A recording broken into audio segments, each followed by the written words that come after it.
Back in the day, there was this super gnarly demon threatening the whole empire. The dude couldn't stand any living thing, and his power could have leveled the entire freaking world. That's when this saint showed up, someone who could actually talk to demons. She saves the empire and finds the love of her life, for real. But her future's looking dark thanks to this villain, the ex-saint, Thisbe Louise Calix. Thisbe decided the saint stole her spot and was totally consumed by it, deep down. Also, she was tripping on some crazy delusions and just made everyone miserable in every way she could. But the saint always figured out some clever way to dodge the danger. The villain was running out of ideas, just desperate to make her disappear. Then it hit her. She could become the real saint if that fake vanished for good. But in the end, her devious scheme was foiled, and Thisbe was sentenced to death. And the kind and graceful saint lived happily ever after with her beloved, where darkness had no place. This story is called The Flower Taming Monsters, or Monster Flower for short, and the heroine of our story didn't even realize how she got reincarnated into this novel. 24 years ago, she was a university student, and one day, she got hit by a car on her way home. She woke up not in a hospital, but in a cradle, hearing the voices of a maid and a man. He stood over her crib, saying how much she looked like her mother, thinking it would have been better if she looked like her father. The aforementioned father turned out to be dead, but his parent was also present. At first, the heroine thought she was dreaming, but everything was too real to be a dream, and she realized that she had been reborn into a wealthy family, but both of her parents had died. They thought of her as a child oracle, born to save the whole damn empire. She was also supposed to make the Calixte name legendary, like it would shine forever. At first, she was totally lost, but then it hit her. She'd been reborn as someone special, blessed by the heavens. Because of that, she had to grow up as a saint, the empire's savior. She had fencing lessons and studied foreign languages, all that high society stuff. They also drilled her on etiquette, which she thought was a total drag and super exhausting. And she couldn't figure out why they expected so much from her. 'Cause she was just a kid. They were trying to mold her into her grandpa's image, but it felt way too harsh. Only after living in this world for a few years did she finally start to get it. Everything felt so familiar, like she'd seen it all before somewhere. Then it hit her like a ton of bricks. She was trapped in Monster Flower and couldn't believe she was the villain. It had been 6 years since she'd been reborn as Thisbe. Now she was freaking out, because if things played out like in the book, she was going to get the axe. She didn't get why this was happening to her, and it was driving her nuts. After that realization, she didn't see the point in busting her butt just to get some kind of favor. The real saint is Estelle Iller, born into a side branch of the Calixte family. She's also the main character in Monster Flower. Thisbe was all grown up now, a young woman, and she was about to attend a reception. Handmaids were helping her get ready, and a carriage was waiting for her downstairs. By this time, memories from her past life had also come flooding back, and it was wearing her down. And what really ticked her off was that the Oracle's kid was stuck in such a dead-end situation, all because she's the god's favorite, which just felt totally unfair. If she didn't have those past life memories, things would be a whole lot easier. In the novel, Thisbe didn't start out bullying Estelle. People called her a liar and a real piece of work. Eventually, it got to her, and she stooped to some pretty low blows. But she knew she wasn't the real Thisbe, so all hope wasn't lost yet. On the way to the carriage, someone offered her a newspaper, but she turned it down. She was thinking that if it weren't for her social standing, things would be way simpler. And from that moment on, she decided to live her own life, not just follow the damn plot, especially after having to deal with so much crap already, no matter what the nobles did to her or what rumors they spread. The heroine decided to squeeze every last drop of advantage out of it all. They say you gotta forge your own destiny, right? So, Thisbe decided to stay out of trouble. She was sure that once the hard work was done, she'd finally be free. That's what she thought, until she noticed the people who should have been dying by her hand were suddenly dropping like flies. It wasn't clear why it was happening, like death was hunting them down to keep the story on track. And just like that, Thisbe's dreams of an easy life went up in smoke. Before, she'd been playing the game right, and things were going her way. But then it turned out Estelle was a true saint. A month ago, the nobles gathered for the imperial hunt, when suddenly a monster showed up. Just like the book said, Estelle tamed the savage beast, and nobody got hurt. That was the day the novel's main character arrived. Having charmed the monster, people gawked at the scene, totally stunned. not understanding how it was possible. This girl just handled a monster that only a squad of elite knights could take down. That day, people started suspecting Princess Calixte was just faking the whole saint thing. People doubted that Thisbe had any power, and her fate was now up in the air. But she knew deep down that something like this was bound to happen eventually. And everything she went through as a saint now seemed like a total waste of time. That's probably why the original Thisbe fought so hard to be recognized as a saint and tried to justify herself, even though everyone saw what Estelle could do. The truth is, nobody's gonna listen to a phony saint. Our girl wasn't about to eat dirt, so she just walked right up to her relative and thanked her for making sure everyone survived, thanks to what she did. She even admitted herself that Estelle was the real deal, the chosen one from the prophecy. Everyone around was in shock, 'cause they thought Thisbe would be furious, but she gave up her title without a fight. She figured it was better to make a graceful exit than keep living a lie. And after a quick chat with Estelle, she took her leave, deciding to disappear. The girl really believed this was the best way things could end. But she was wrong. For a while, everything was chill, and she went back to living a more normal life. But then people started dying. People who had been, let's just say, not her biggest fans. Thisbe knew she could easily be framed for the murders, and her cushy life would be over. That day, she got so sucked into reading the newspaper, she totally forgot about her guest. It was her fiancé, Sor Armand Salvatore, who was also a villain in the novel. He noticed his bride was worried and asked her to share, but Thisbe didn't want to let him in on her anxieties. She pretended she was just spacing out, too focused on the paper. In the novel, this guy was sweet and kind to her, showing her a lot of love. And he supports Thisbe until the very end, before tragically kicking the bucket. Originally, she cooked up a scheme to take care of Estelle, so she could keep what was hers. She asked Sor to make sure Estelle was feeling under the weather until after the festival, and she'd give him poison disguised as medicine to slip into her cup, and he couldn't refuse because of his feelings for her. Still, slipping something into someone's drink went against his code, so he decided to test the medicine himself first. After that, he was just sick for 3 days and realized Thisbe didn't have any bad intentions. Sun trusted his fiancé and added the medicine to the saint's cup. But with black tea, that mixture turned into poison. Ultimately, Sora was arrested for a crime against the saint, and Estelle fell into a coma. Even so, he kept defending Thisbe until the very end, like your average lovesick idiot. In the novel, he's this sweet, innocent guy with a pretty face, and the girl even felt guilty that she used to think he was dumb, not knowing the real reason why. Right now, he was worried that Thisbe was upset about some article, and it was hard for him to see her suffering, so he asked her to share what was bothering her. At that moment, the girl even felt sorry for him, because you could practically call him an angel. She couldn't even believe a guy like him existed, let alone that he was her fiancé. And she showed him the article about Marquis de Manette dying in a car crash. The accident happened because a wheel came off the carriage, which Thisbe thought was weird. I mean, the carriage was brand new, made just last week. A lot of people think it wasn't an accident at all. Sor realized she could be accused of murder, since all the victims had contact with her. But he was on her side, since the victims were the ones who started beef with her in the first place. They were spreading rumors that the Oracle's daughter was a total fraud. And as a result, they started dropping like flies. But it was still a mystery who was behind it all. Thisbe was bummed, because with these accusations hanging over her head, she wouldn't be able to live happily. But after talking to Sor and getting his support, she chilled out a little. After the real saint showed up, people ditched Thisbe faster than you can blink. Sor saw the article in the paper and knew his girl was being framed. She told him not to sweat it, that the truth would come out eventually. But he was losing sleep over the crap she was having to put up with. You could see it in his eyes, the dude was seriously stressing. That's when Thisbe told him all the gossip didn't mean jack to her. She kept telling her man everything was cool, but he had a bad feeling about it.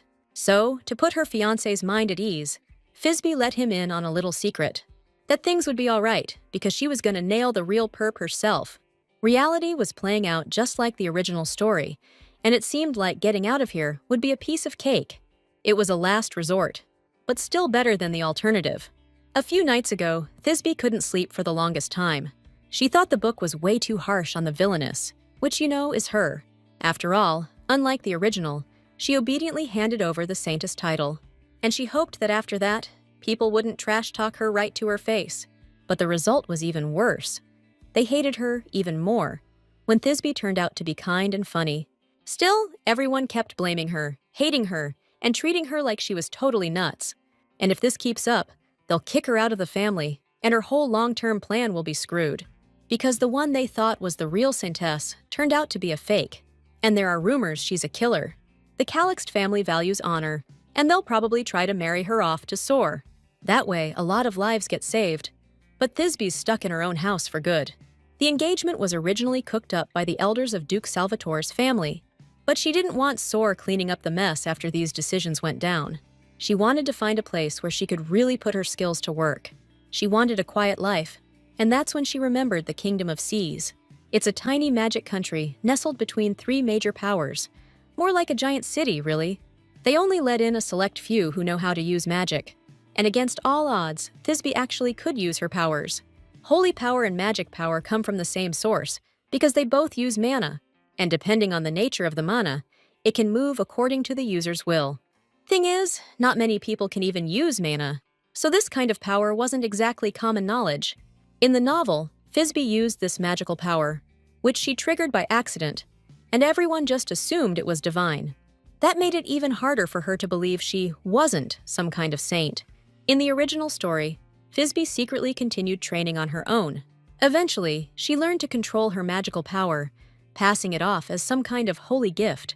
She abused this power, making Estelle's life a living hell, and died without ever understanding her true potential. But our girl knows what her real talent is and how valuable it is. Up until now, she's been honing her magical power based on what she read in the book. With skills like these, Cez will welcome her with open arms. Once you're stuck in this country, you're cut off from the outside world, and all your stats are basically useless. For our girl, this turn of events was the perfect solution. But caught up in plotting her plan, she forgot one little thing. All visitors to Seiss are supposed to be cleared of any criminal charges. So, to get Thisbe off the hook, she decided to find the real culprit herself. Now that she admitted she wanted to nail that jerk Soru, he thought it was way too risky. And he got even more worked up about it, which she thought was kinda cute. He knows she's good with a sword, but that doesn't mean she won't get hurt. Then Thisbe declared she'd have backup, since she's still part of the Duke's family. Last time, she definitely had her doubts about whether everyone would be on her side. But she didn't think Soar would remember that, since he usually just listens quietly.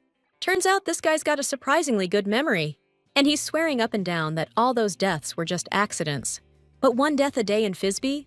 That's still raising red flags. So she can't just brush off this article, thinking it's all BS. She was really hoping that newspaper peddling this garbage would go belly up. Thisbe even crumpled the paper up for emphasis and chucked it on the floor. Turns out the publisher's drowning in debt, so they're screwed even without her and Soar getting involved. It's pretty likely they'll be declaring bankruptcy in a few days. The original story implied Thisbe's actions helped bring them down. But now she couldn't punish the publisher, and that news actually cheered her up. She was thrilled at the prospect of the newspaper going down in flames. Soar was just happy to do whatever Thisbe wanted. It even lit a sinister spark in his eyes. Now all she has to do is catch the culprit, and she won't back down from her word. She knows Soar's worried about her, but she needs to clear her name. Besides, it's possible that a powerful figure is about to bite the dust. It's the son of Margrave Lunette, who tried to get with Thisbe, but struck out. And because of his issues with Soar, he's been trying to provoke Thisbe any way he can. But the real problem isn't the young Margrave Lunette, it's his father. Count Lunette is the top dog among the Margraves fighting monsters on the border.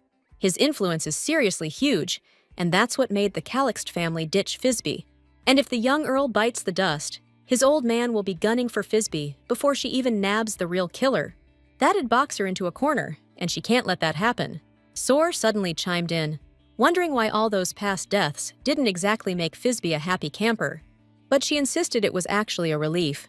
The problem is, that same arrow came right back at her, and now everyone thinks she's the guilty one. Because deaths stacking up day after day sure make it look that way. Soar was a little thrown, but figured the daily grind was the real issue. I mean, random deaths don't happen every single day, just now and then. Then Soar asked out of the blue if Thisbe would feel better if those deaths weren't pinned on her. For a second she froze, totally confused about why he'd even ask that. But then she chilled out and smiled, 'cause this was gonna be way better for her anyway. Plus, She was super happy seeing Sora so stoked, especially since he promised to nail whoever did this. The way he said it was so sweet, Fizby totally relaxed. She didn't even realize then that all those good vibes from that day would kick off a whole mess of trouble. Fizby didn't suspect Sora at all.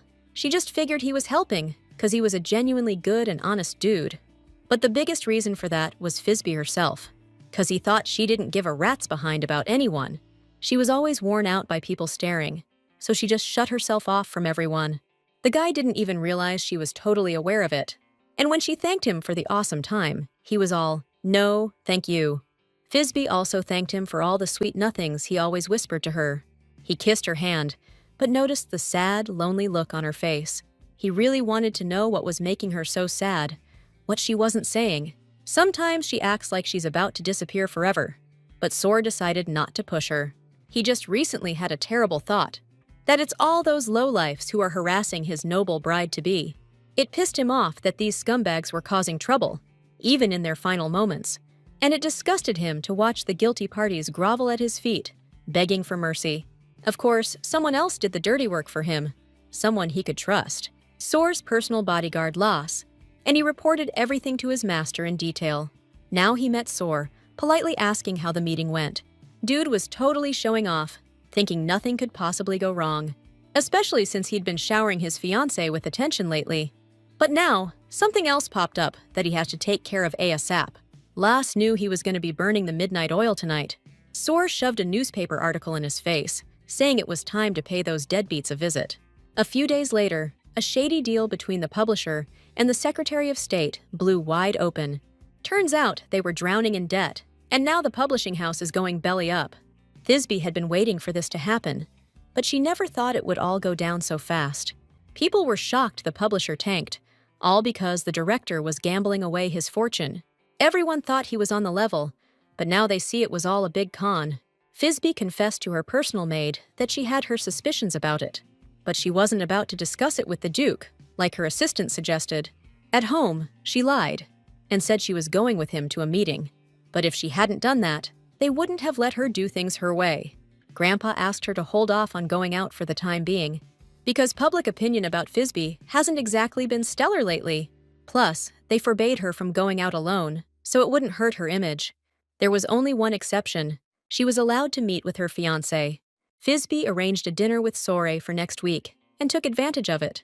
Grandpa agreed, but demanded she take a maid with her. She didn't argue, because she had to get out of the house today. Today's the day that young Count Lynette bites the dust at that black market auction, and she's dead set on stopping it. She's been digging for info for 2 weeks, trying to prevent this hit. She saw a picture of a ring in the paper called Cat's Wish, and it seemed fishy. She bounced her theory off her fiancé, asking him to decode what it could mean. After thinking it over for a minute, he said the real name is Cursed Ring.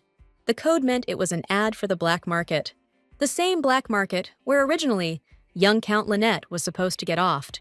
So Fizby decided to head over there, but she kept her plan a secret from her fiancé. A little while later, throwing on a cloak with a deep hood, she arrived at the auction. She took care of the maid who'd been watching her on Grandpa's orders. She started observing, but for a long time, things seemed way too quiet. Maholan, the leader of the Zodiac Info Guild, was standing nearby, but he didn't notice anything out of the ordinary. This guy was always Fizby's shadow in the original novel. The guild itself, disguised as a cafe, was among Estelle's lackeys. Fizby's position was shaky right now, so she needed some muscle too. That's why she reached out to the guild before they got too tight with Estelle.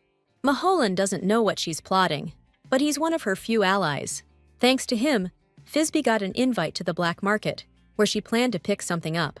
She was thinking about that grimoire she really liked, the one that cost 3 million gold. It's impossible to find one like that in this country, but Fizby didn't want to get sidetracked, since she wasn't here to shop. She was here to figure out how someone could get murdered in a house packed with people, especially the Margrave's son. Usually, you don't see murders happening in a crowd like that. But just in case, Fizby had Mahalorn tailing Lunette.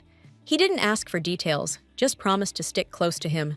Soon, they put up the last item for auction, Marietta's cursed ring. The girl took a closer look at its glow, which was even more alluring because it had been blessed. Just then, she heard a familiar voice calling her name. Thisbe was totally surprised when she saw Sor approaching her. He was just as thrown to see his fiancée in a dump like this. This was the last guy Thisbe wanted to run into, and now he's pulling up a chair. She also wondered if that ring would bring bad luck, if she left it where it was. Plus, she didn't want Sora to think she's some kind of regular at a place like this. So she confessed she snuck in, just out of curiosity, to check some stuff out, adding in a whisper that this was her first time hitting up the black market. Sora didn't grill her, but he was glad he could be there with her, saying it was his first time too, so he was a little on edge. The dude looked like an angel to Thisbe again, but it felt like something dark was lurking behind him. She just hoped he wouldn't start firing off a bunch of questions. Plus, she was worried something might happen to him. I mean, this is the place where a murder's about to go down, and Sor could get hurt. His face suddenly flushed, and he brought up that announcement that Thisbe saw. It seemed to him that his fiancée was really interested in that ring. A lot of bad stuff's been happening lately, and he decided to give her the ring to cheer her up. She couldn't even believe that Sor would go out of his way to get her such a special gift, but she still didn't get how he knew she liked it, and how he found her, since he couldn't see her face. Turns out he heard her voice. She started talking louder when the ring was put up for auction. That's when he heard her. Sor also admitted he'd find Thisbe no matter where she was, even when her face is hidden and she doesn't say a word. His special feelings for this girl were the reason for his talent. His whispering voice totally captivated Thisbe at that moment, and she spaced out for a second. But she got worried when she realized she might have missed something important. And now she doesn't know how the young Earl is doing, or if he's even still alive. A minute later, the host announced the auction was over and the ring had been sold. The auction house got super noisy, and in a situation like this, Lunette could become a target. Thisbe didn't want Sor, who had just bought the ring, to get caught up in this. He was clearly into her, even though their engagement was just a business arrangement. Because of that, Thisbe decided she wouldn't let him get hurt, not ever. She doesn't want Sor getting into danger, but she can't just leave things the way they are either. Not far off, she spotted Mahalan, who's supposed to be watching and stopping this hit. He followed her with his eyes, unseen, and was actually happy about the order, because handling stuff like this was right up his alley. Thisbe really trusted Mahalan and hoped there wouldn't be any snags. For now, she decided to get Sor out of here ASAP so he wouldn't get hurt. She got home super tired, even though she hadn't really done anything special, except grab dinner with her fiancé after the auction and pig out on desserts. Right now, all she wanted was to take a shower and crash. Walking down the hall, she overheard some disgruntled voices talking smack about her. Her very existence is now undermining the honor of the Callisto family. These were the elders, the same ones who used to treat Thisbe like a saint. She studied under them from a young age, but constantly suffered their insults. Unlike the original story, these guys are acting totally different. In the novel, they were the ones who helped Estelle get into the Callisto family and helped her out when she was in trouble. Now they're also fighting to get Estelle the Callisto name. Thisbe was furious, because she's always been the one carrying that weight. She nervously ripped a pearl bracelet off her wrist. The noise echoed through the study, and her grandfather knew she'd heard everything. He went to check, but all that was left were white pearls scattered on the floor. The old man chewed out the elders for raising their voices at the wrong time, and he kicked them out, telling them not to question Thisbe's responsibilities. Otherwise, he threatened to, well, let's just say things would get unpleasant for their tongues. The elders agreed to leave, but hoped to get some answers next time. Just then, Thisbe walked in and was disgusted by what she'd overheard. Her grandfather was surprised by her sudden appearance, and she politely explained that she'd only just gotten home. The old man got worried, since it was pretty late, and he wondered where she'd been. Thisbe explained she'd been hanging out with Sor, who walked her home, so she wasn't in her own ride. And she apologized for interrupting, making up a story about her bracelet breaking. But her grandpa didn't blame her at all, saying he was planning on kicking them out anyway. Right now, he was more worried about how much she'd overheard. Thisbe didn't want to upset him, so she told him not to worry about her. She even admitted that she thought she'd gone too far. Her grandfather was the kind of guy who valued the family's reputation way more than their bloodline. Thisbe went to bed, confused why he wouldn't accept Estelle. What surprised her more was the look on his face when they talked that evening. She didn't have any real reason to be worried about it, but she couldn't stop thinking about it. It was the same in the past. She just wanted to hear some kind words from someone during tough times. People praised her talent, and the maid even gave her a birthday present once. It was just a little pincushion, something she'd made herself. That's why Thisbe was nice to everyone. But nobody ever said anything genuinely kind to her. Count Lunette was just faking it because of his insecurities. And the teacher said she loved her. But really, she just wanted to cash in on her reputation.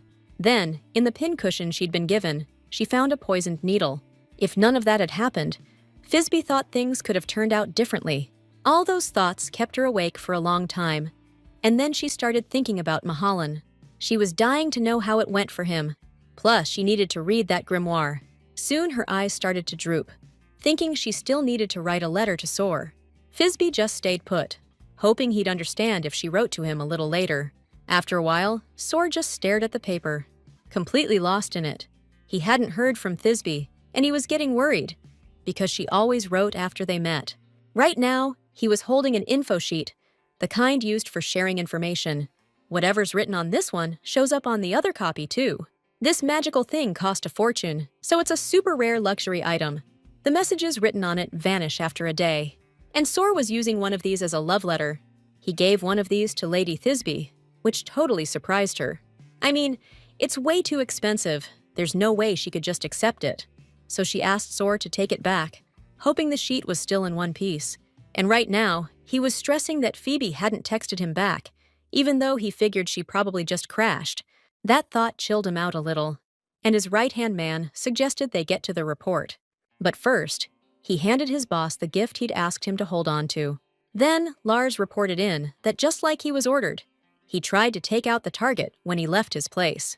But out of nowhere, a wrench got thrown in the works. Someone else showed up at the same time. Lars thinks he's dealing with a shadow user, and there's only one guy like that on the whole continent. It's Mahalan, leader of the Zodiac Guild, and you can't get to him because he's always hiding in the shadows. The assistant apologized to Sor for not completing the assignment, but Sor didn't blame him. He knew damn well you can't just roll over Mahalan. Sor didn't know how he was mixed up in this, but he decided to figure it out later. The next morning, Thisbe woke up with a jolt, realizing she'd just passed out cold. She immediately contacted Mahalan through the magic crystal to see how things were going. He reported that the young earl was still alive and confirmed her suspicions. He discovered that someone was definitely targeting young Lunette. He'd been tailing the guy, hidden in the shadows, but they spotted him and he had to bail. And Thisbe realized this was someone skilled, if they could see through Mahalan's darkness. Darkness is his ability to control shadows and all things dark, and he's almost impossible to beat. Still, there was the worry that this person would try to take out the Earl again, and Thisbe was concerned that they still hadn't caught the culprit. That might mean he's got more pull than she does, and she still had no idea what his game was, why he was taking out these people. It hit her. Maybe she was starting to get some copycats. Ever since they announced Estelle was the real Oracle Saint. Or maybe he was trying to frame Thisbe, then ice her too. While she was talking to Mahalan, they heard someone scream from the hallway. The girl quickly decided to go find out who Grandpa was yelling at. He kept shouting that Princess Thisbe always was, is, and always will be the saint. She honestly didn't get why he was pushing that so hard. Downstairs, she saw one of the elders, Count Gillette, a skinny guy with glasses. He was begging the Duke to listen to how Thisbe was now affecting the family. But the old man dug his heels in, saying he'd only support his granddaughter, not Estelle. He wouldn't even hear about registering St. Iller as his adopted daughter. He just didn't believe that taking Estelle into the Callisto family would be way more beneficial. After all, Thisbe had lived her whole life as a saint, thinking she was the Oracle's child, and he was worried about how she was feeling, considering she was suspected of, well, you know, Thisbe herself couldn't figure out why her grandpa was acting like this now, when he'd never said a kind word to her, and he never really paid her any attention anyway. But even now, hearing his opinion, Thisbe was still determined to leave. She didn't want to eavesdrop anymore, and she kept moving. From the window, she spotted a fancy carriage and remembered that today was the day of Gillette's visit. And so, it was the day Estelle first visited the Callisto estate. According to the original story, she was supposed to talk to the Duke, but now she's just waiting in the carriage. Thisbe wondered if she should even get involved, since her whole plan was to ditch this family. She walked up to the carriage and asked Estelle to step out for a quick chat. Estelle remembered hearing stories about how saintly and intelligent she was since she was a kid, She was always told to study hard and grow up to be just as amazing. The Holy Maiden had been Estelle's idol since childhood, and she first saw her at the hunting competition. But then, out of nowhere, this monster showed up, threatening to wipe everyone out. The beast roared, saying it couldn't get any sleep because of all the racket. And the knights? They were nowhere to be found when they should have been fighting the thing. Estelle was freaking out that if things kept going like this, the saint was going to be in serious danger. She decided to ditch the fear and try to handle the monster herself. The girl walked right up, hugged it, and asked it to chill out, which totally blew everyone's minds. I mean, she did something the saint couldn't, and now everyone's thinking hard about it. Estelle's related to Thisbe, so obviously she's got Calixtus blood running through her veins. It was weird seeing that kind of power in this girl, and not in the saint. And people are starting to think that the oracle's prophesied kid is actually Iller. Estelle just wanted to calm the monster down, scared the saint was going to get hurt, and later, she was kicking herself for unintentionally causing trouble for the saint. All this stuff flashed through Estelle's head the second Thisbe walked up to her. Against all odds, though, the Duchess actually praised her for what she did. Because thanks to Estelle, everyone managed to survive that day. Ilir was even happy about it, since she hadn't seen the saint since then. And now, Thisbe even greeted her warmly, inviting her into the house like an honored guest. It felt like a dream to Estelle, but she apologized for being late. She was burning with curiosity, wondering what happened that the saint herself had to come out. Thisbe took her hand, invited her in, and promised to tell her everything along the way. Her intentions were good. She wanted to welcome Estelle into the family. The Duke was still going on about how he wouldn't jeopardize his granddaughter's standing, who's now suspected of, mischief and needs protection. And somehow, all of this just kept reminding him of his dead son. All he needed to do before was one thing: declare Thisbe a saint and raise her into someone everyone would be proud of.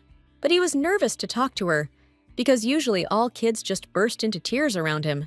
So he gave the butler a list of tutors for his granddaughter, all handpicked by him. With them, she's got to learn how to live a life without envying everyone else. The Duke himself only knows how to bark orders in a military tone, which is way too harsh for a kid. Thisbe was practicing fencing and somehow ended up bruising her knee. Her maid was about to call a doctor and tell the Duke right away, but she stopped her, because her grandpa's a super busy guy, and she didn't want to bother him over a scratch.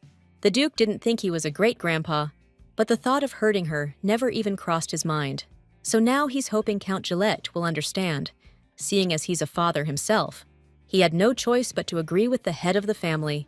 And then a smug Thisbe walked in, leading Lady Estelle by the hand. But that got the Duke all worked up.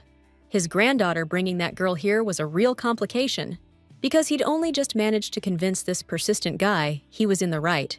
Gillet, on the other hand, was happy to see Estelle show up at the house. Thisbe explained she'd seen the carriage while she was out for a stroll and got curious.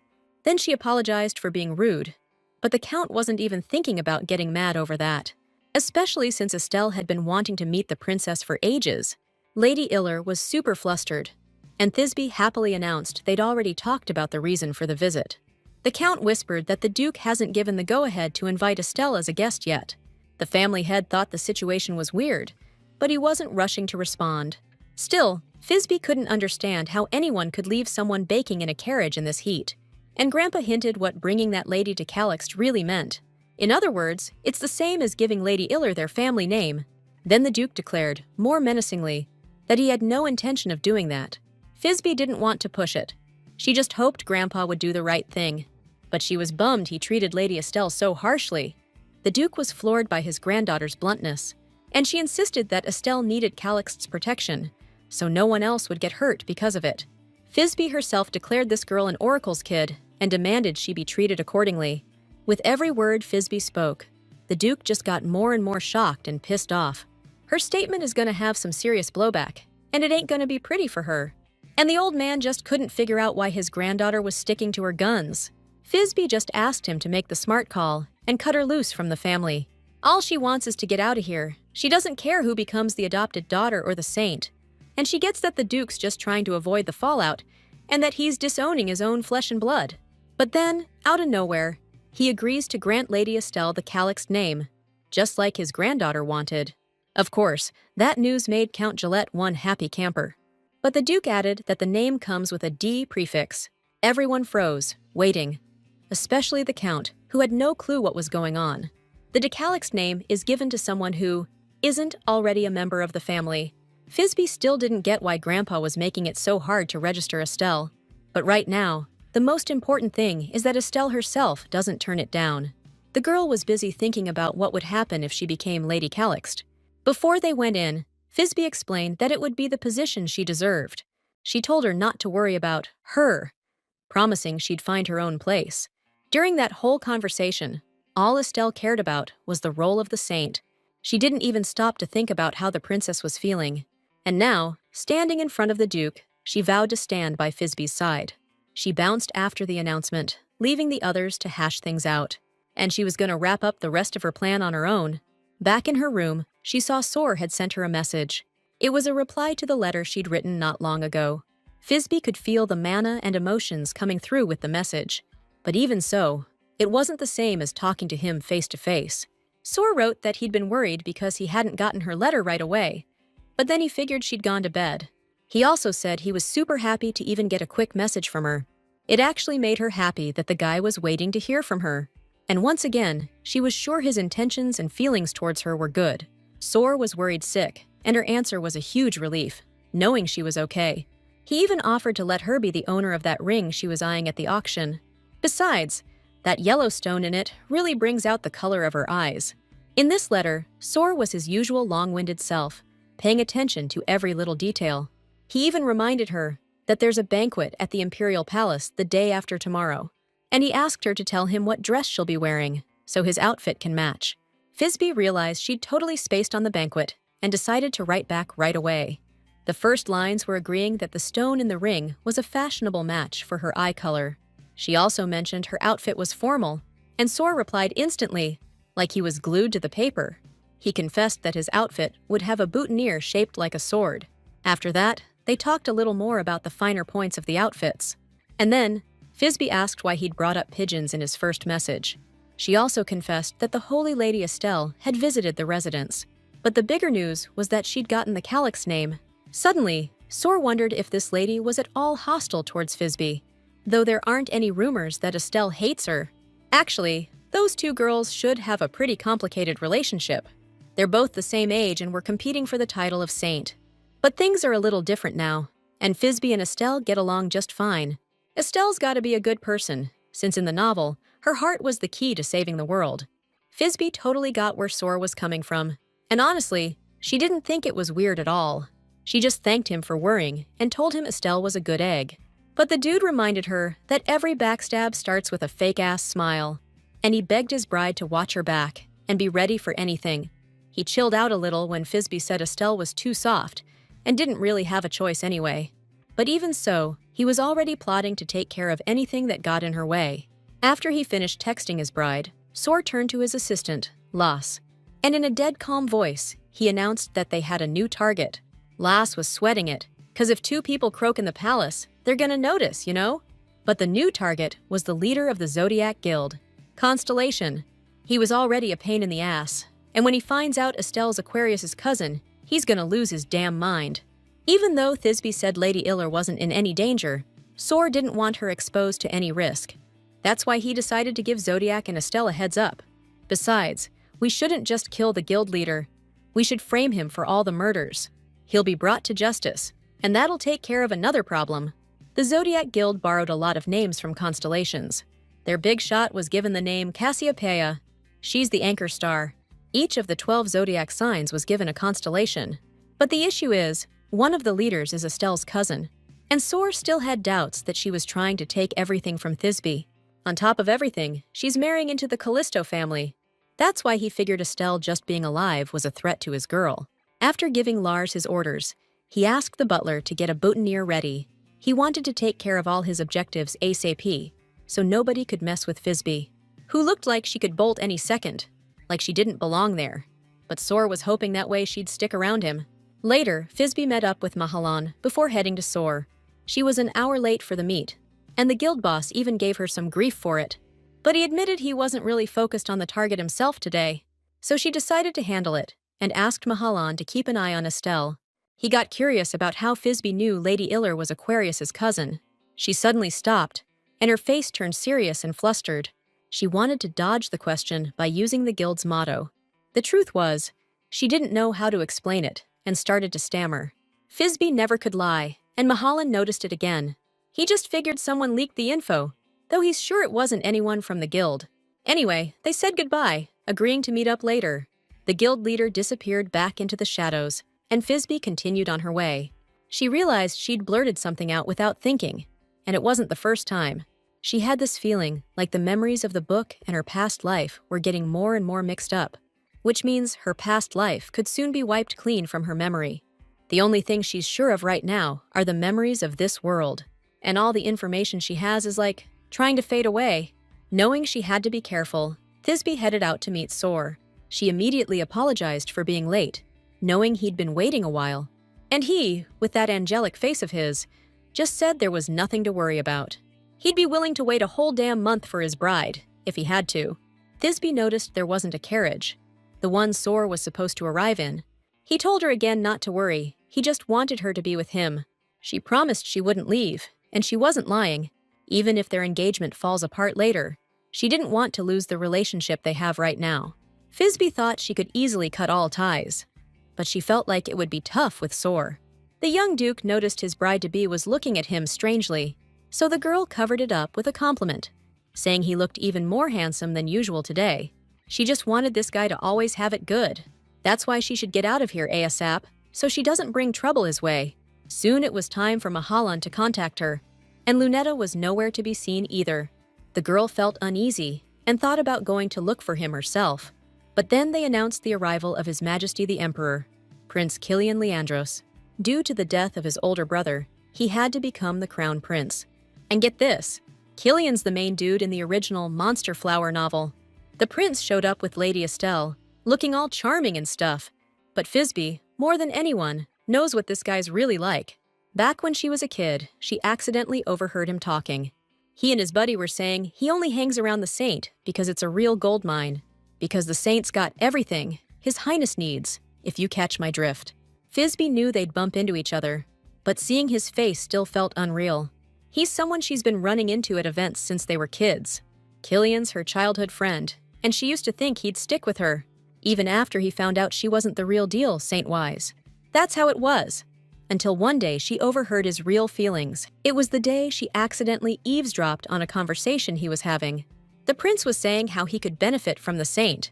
So, trusting him completely, Thisbe ended up getting played. At the banquet today, everyone was buzzing about Estelle's actions, praising her. The hunting incident spread like wildfire through high society. But for some reason, the Calixt family kept her hidden away, out of the public eye for a long time.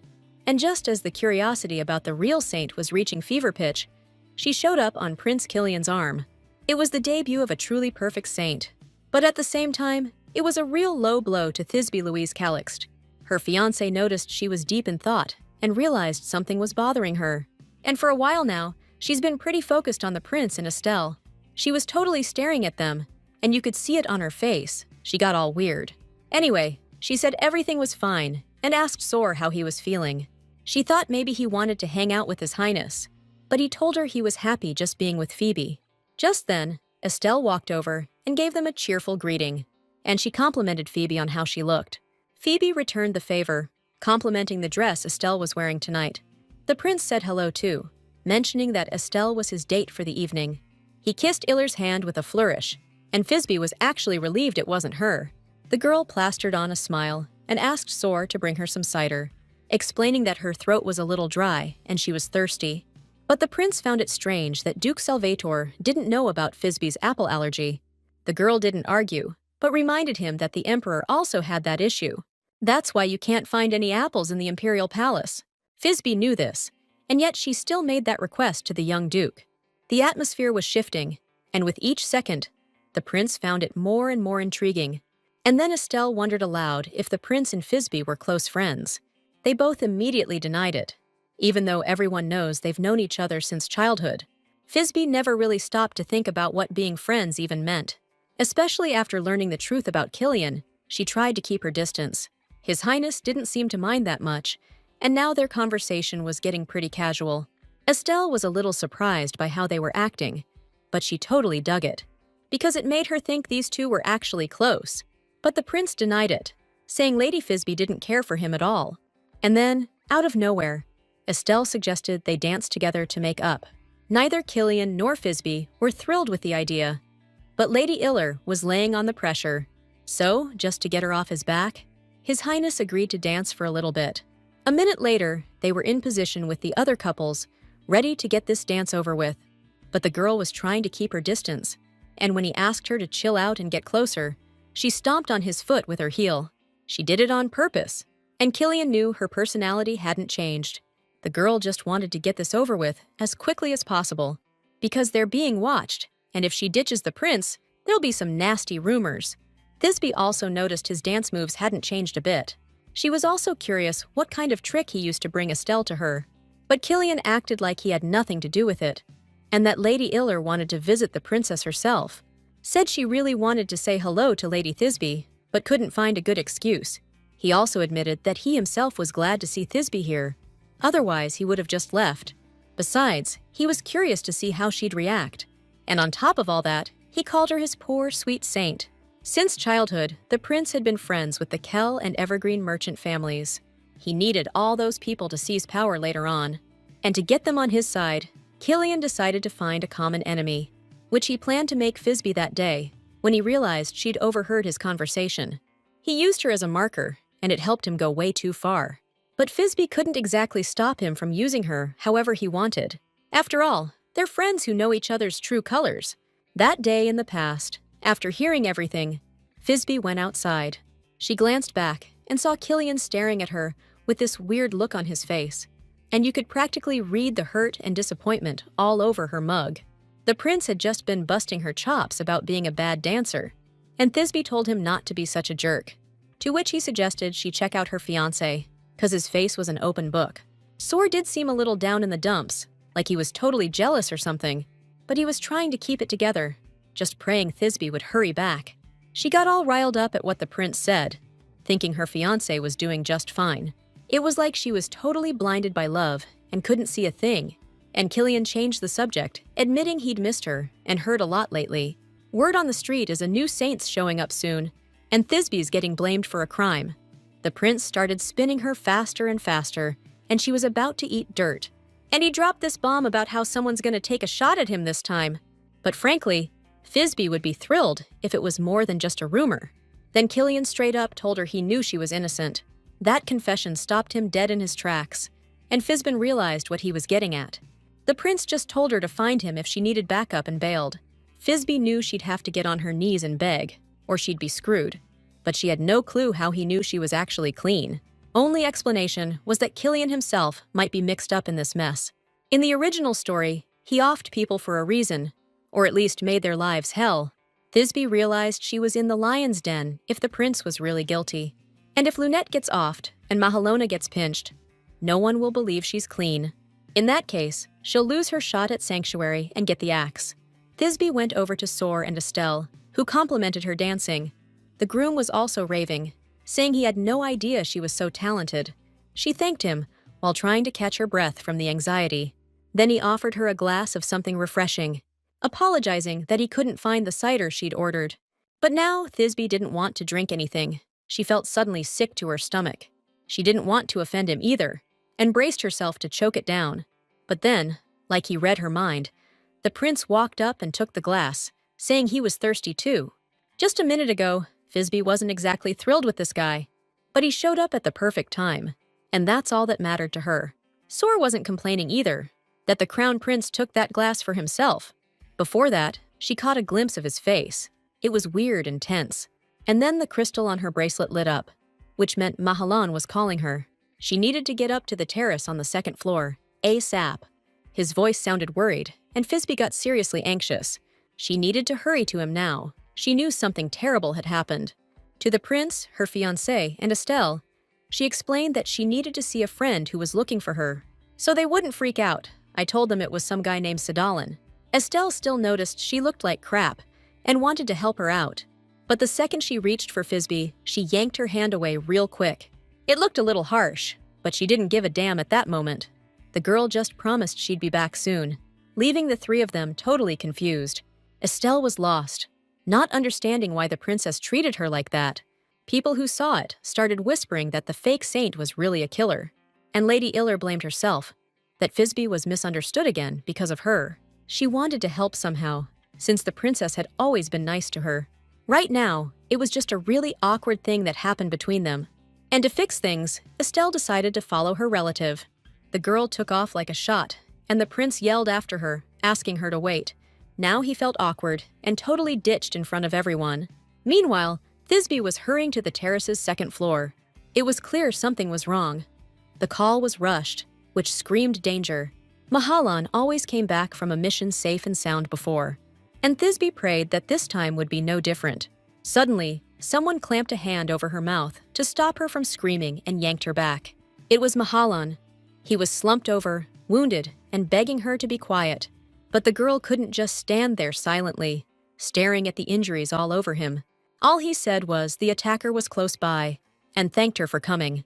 Mahalan was wiped out from his injuries, so Thisbe let him lean on her shoulder. Then, he confessed that a shadow monster had taken over his body. It's a parasite monster that drains the host's blood in exchange for power, but if you screw up, it can devour you. So Mahalan's strength is also his weakness, and right now he needs healing. He was bleeding like crazy, and the blood loss could be a real problem. But there was almost no time left to get to the temple where he could be healed. The guy wasn't just losing blood. He was also suffering from a killer pain in his chest. So Thisbe decided to try something else and locked the door. She even covered the windows, because no one could find out what was about to go down.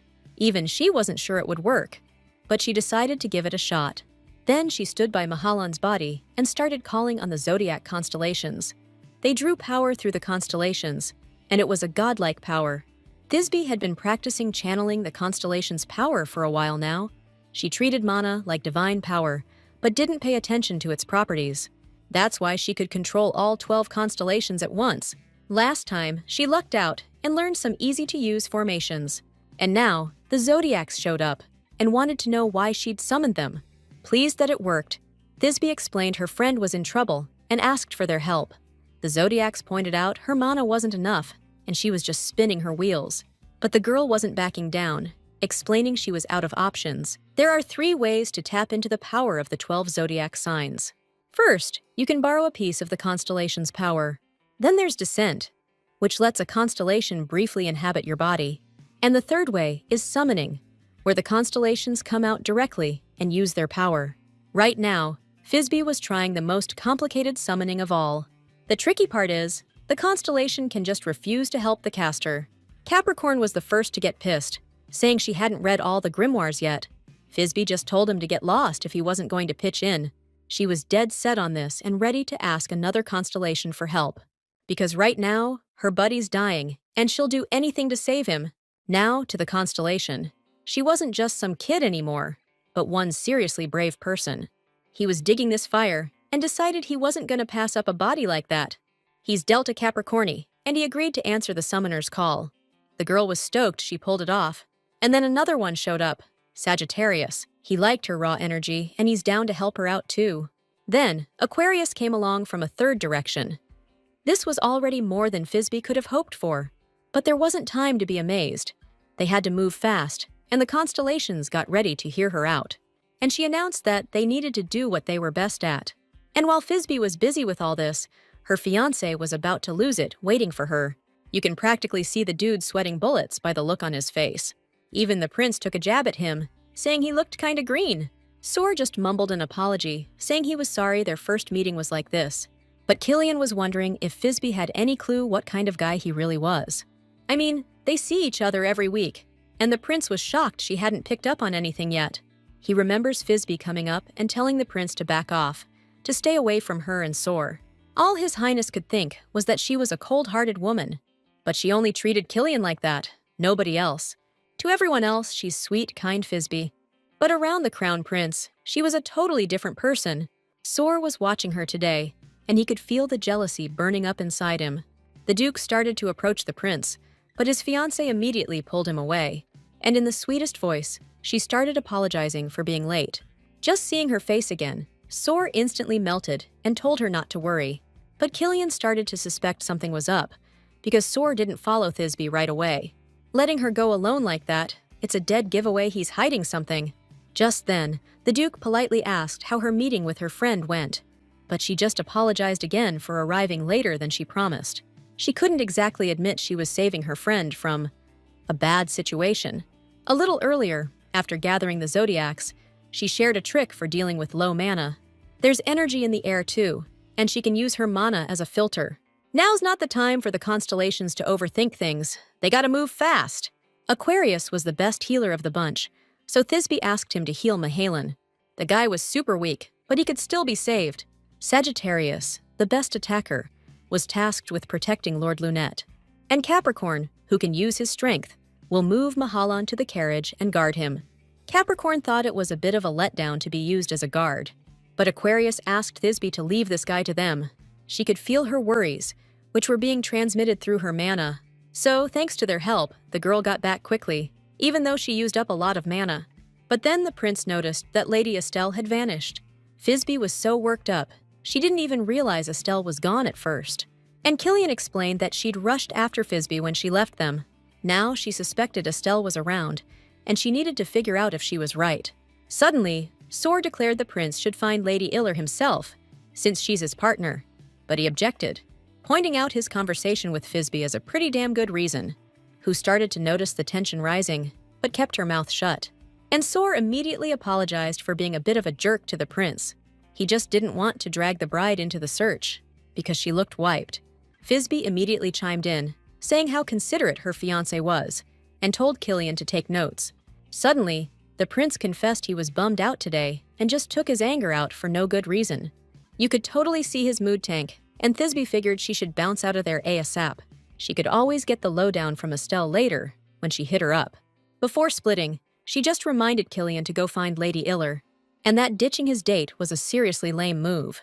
The prince tried to stop her, wanted to keep talking, but she wasn't having it, and Sor offered to escort her back to the duchy. Usually, Thisbe would pass, but today she actually welcomed the company. Then she freaked out, remembering Mahalon was still in the carriage she arrived in.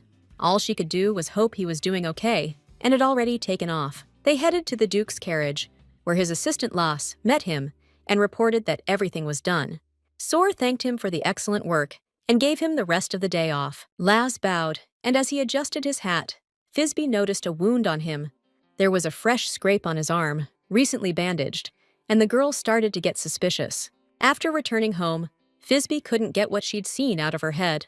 After all, Las never did say where he got hurt when she asked him about it. His excuse was that he got the wound during training with the Duke. Thisbe pretended to believe him, but something told her he was lying. The bandage was really wet with blood that had soaked through, because it was so fresh. But in the end, she figured she was just getting worked up over nothing and went to check on Mahalan. He's in his room, stable, and Aquarius is keeping an eye on him. Sagittarius and Capricorn made sure Lunette got home safe too. And Thisbe really thanked them for a job well done. But they were actually having a blast getting back to the human world and doing something. Thisbe promised all three of them she'd show them something special next time. And Sagittarius reported that Lunette was definitely being followed. Unfortunately, he couldn't get a good look at their faces because they bolted. But he did say one of them had a gash on his right arm. Thisbe remembered Las had the same kind of wound, and she couldn't believe it was just a coincidence. While she was trying to piece things together, Mahalan came to. His head was pounding, and he was totally disoriented. That's when Thisbe explained she'd moved him to her chambers because he'd been out cold for ages. At first, the guy seemed pretty chill, but then he suddenly jumped. It was like it finally hit him. He was in the young Duchess's private room, but the girl herself didn't see a problem with it, especially since she didn't have a choice. Mahalan took a quick look at himself and noticed his scars seemed to be gone. Plus, the demons inside him were quiet, and he got curious about how that happened. Thisbe bragged that she'd borrowed the power of the constellations, and it was her first time doing it too. Then, she started grilling him about what went down. He was supposed to be watching Lunette. Turns out, he walked into an ambush. Some unknown dude jumped him. What's even weirder is this dude pinpointed his hidden location in the shadows. It was like this stranger could see right through him. Luckily, Mahalan got away, but now he's kicking himself for screwing up. And that guy almost nabbed the target. Just a hair more, and Mahalan would have failed Thisbe. The girl told him not to sweat it so much, since his life is way more important.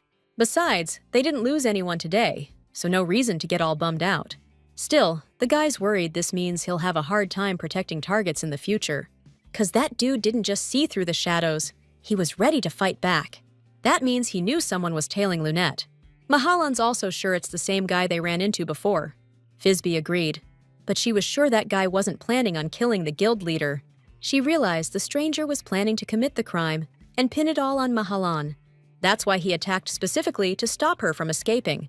It weighed on her now that the real culprit was way faster and nastier than she thought. Meanwhile, the guild leader was blown away that she managed to summon constellations, especially on her first try. She used the mana text Mahalan gave her, plus that grimoire from the last auction. The guy also thanked her for the healing, which he couldn't have gotten at any temple.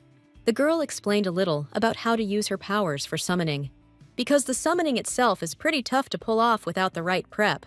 The connection with the mage has to be strong, which is a real pain because of how fast mana drains, but Thisbe felt great. Her connection to mana had already convinced the temple she was a saint. Mahalan wondered if she could also wield divine power. He remembered the prophecy about the girl from the Calixtus bloodline, and Thisbe fit the description. After all, she uses both mana and divine power, so you could call her a saint. Lady Calixtus paused for a moment, lost in thought. But then she burst out laughing, explaining that wasn't nearly enough to be a saint. Mahalan immediately apologized, saying it was just the first thought that popped into his head. Then he remembered the always cheerful Saint Lady Estelle, and the whole situation struck him as pretty weird. Still, Estelle has an ability that no one else possesses. This is the true power of a saint, something no creature can stand against. It's a special gift, the one she'll use to save the whole damn world. Later, the Empire gets invaded by monsters, the result of some messed up, forbidden experiment. And then Saint Estelle shows up, using her ability to turn those demons into an army for defense. But Thisbe couldn't remember what was supposed to happen next, 'cause she read the end of the novel ages ago. Still, she wanted to believe that since Estelle's the main character, she's gotta win no matter what. Right now, she's got a different problem. She needs to catch this freaking criminal ASAP. Sora, her assistant, is now a suspect because of that wound on his arm. She shared this info with Mahalan, but he refused to believe it. He thought it was impossible that his lord, Sora, could be the real killer. Even Thisbe knew that was a long shot and turned him down flat. But Mahalan claimed the opposite, saying the Duke was head over heels for her. The idea was, he wanted to take out anyone who posed a threat to Thisbe.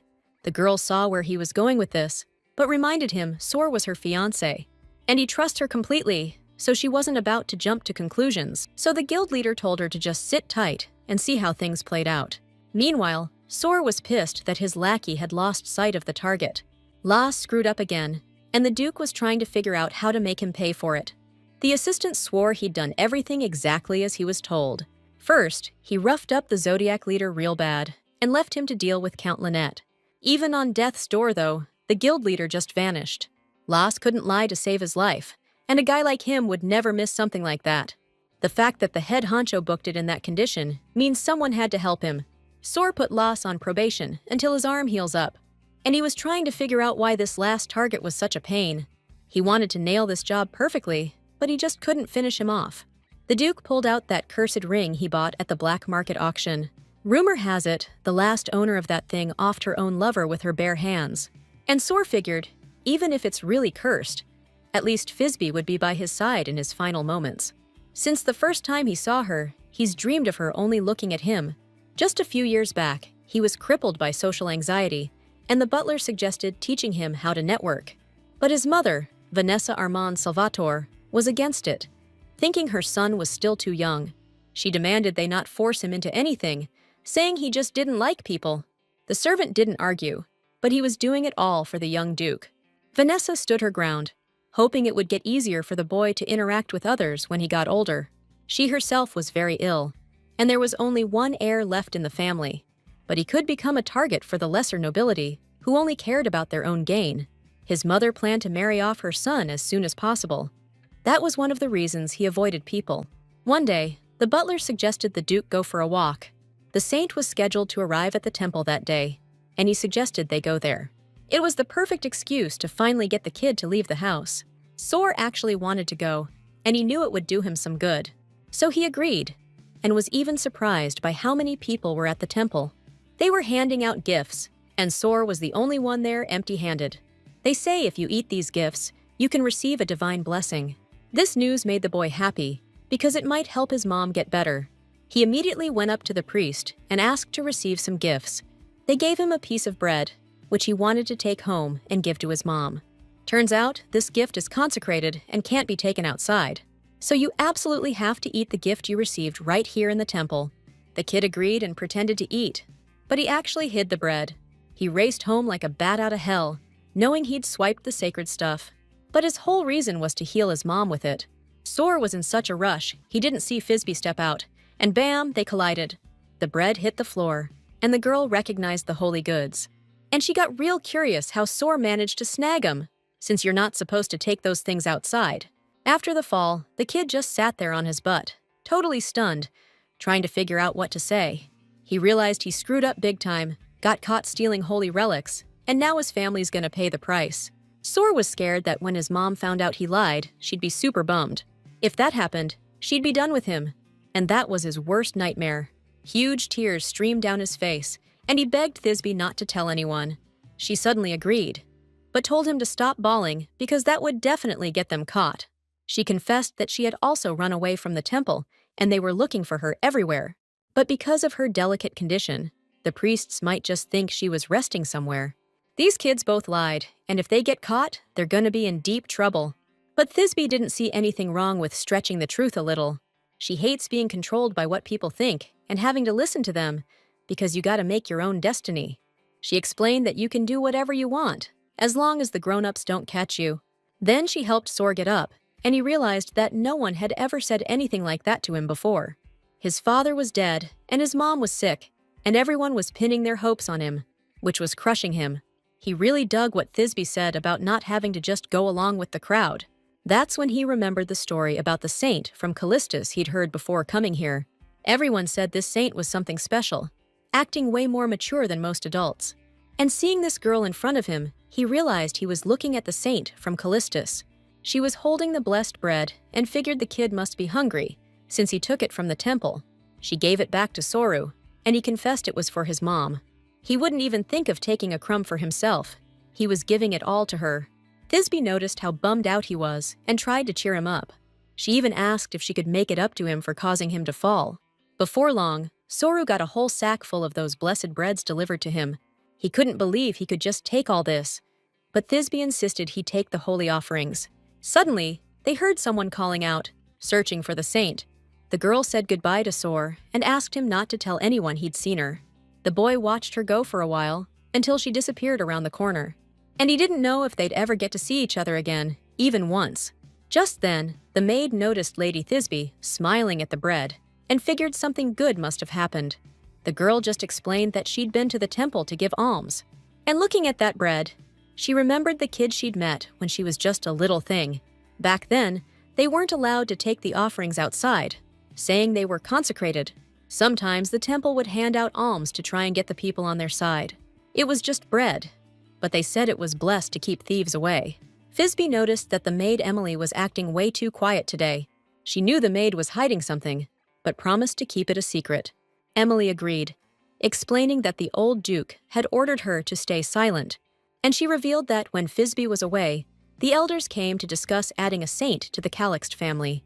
But his lordship was super pissed, even pulled out his sword and almost ran one of them through. Now Thisbe was totally lost, not understanding what her grandpa was trying to say. It wasn't clear to her why he was resisting accepting Estelle and kept making decisions like that.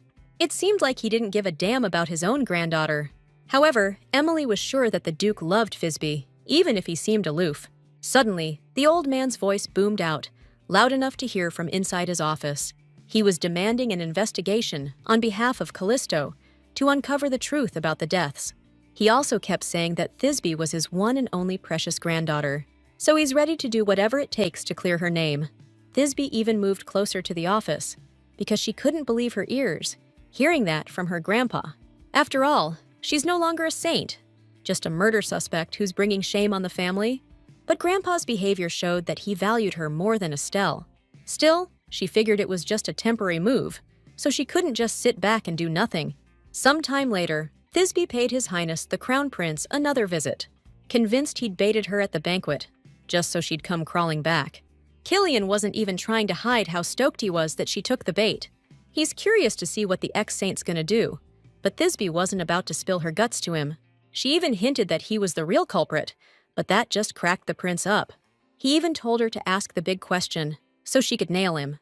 She's still convinced the killer's someone with clout, someone who can make all the evidence disappear. And now she straight up asked Killian if he was behind all these crimes. For a second, the prince just stared at her with this knowing smirk. Then he asked her why she thought he was the one pulling the strings. Thisbe admitted he was at the top of her suspect list. And suddenly, His Highness didn't seem to be having such a good time anymore.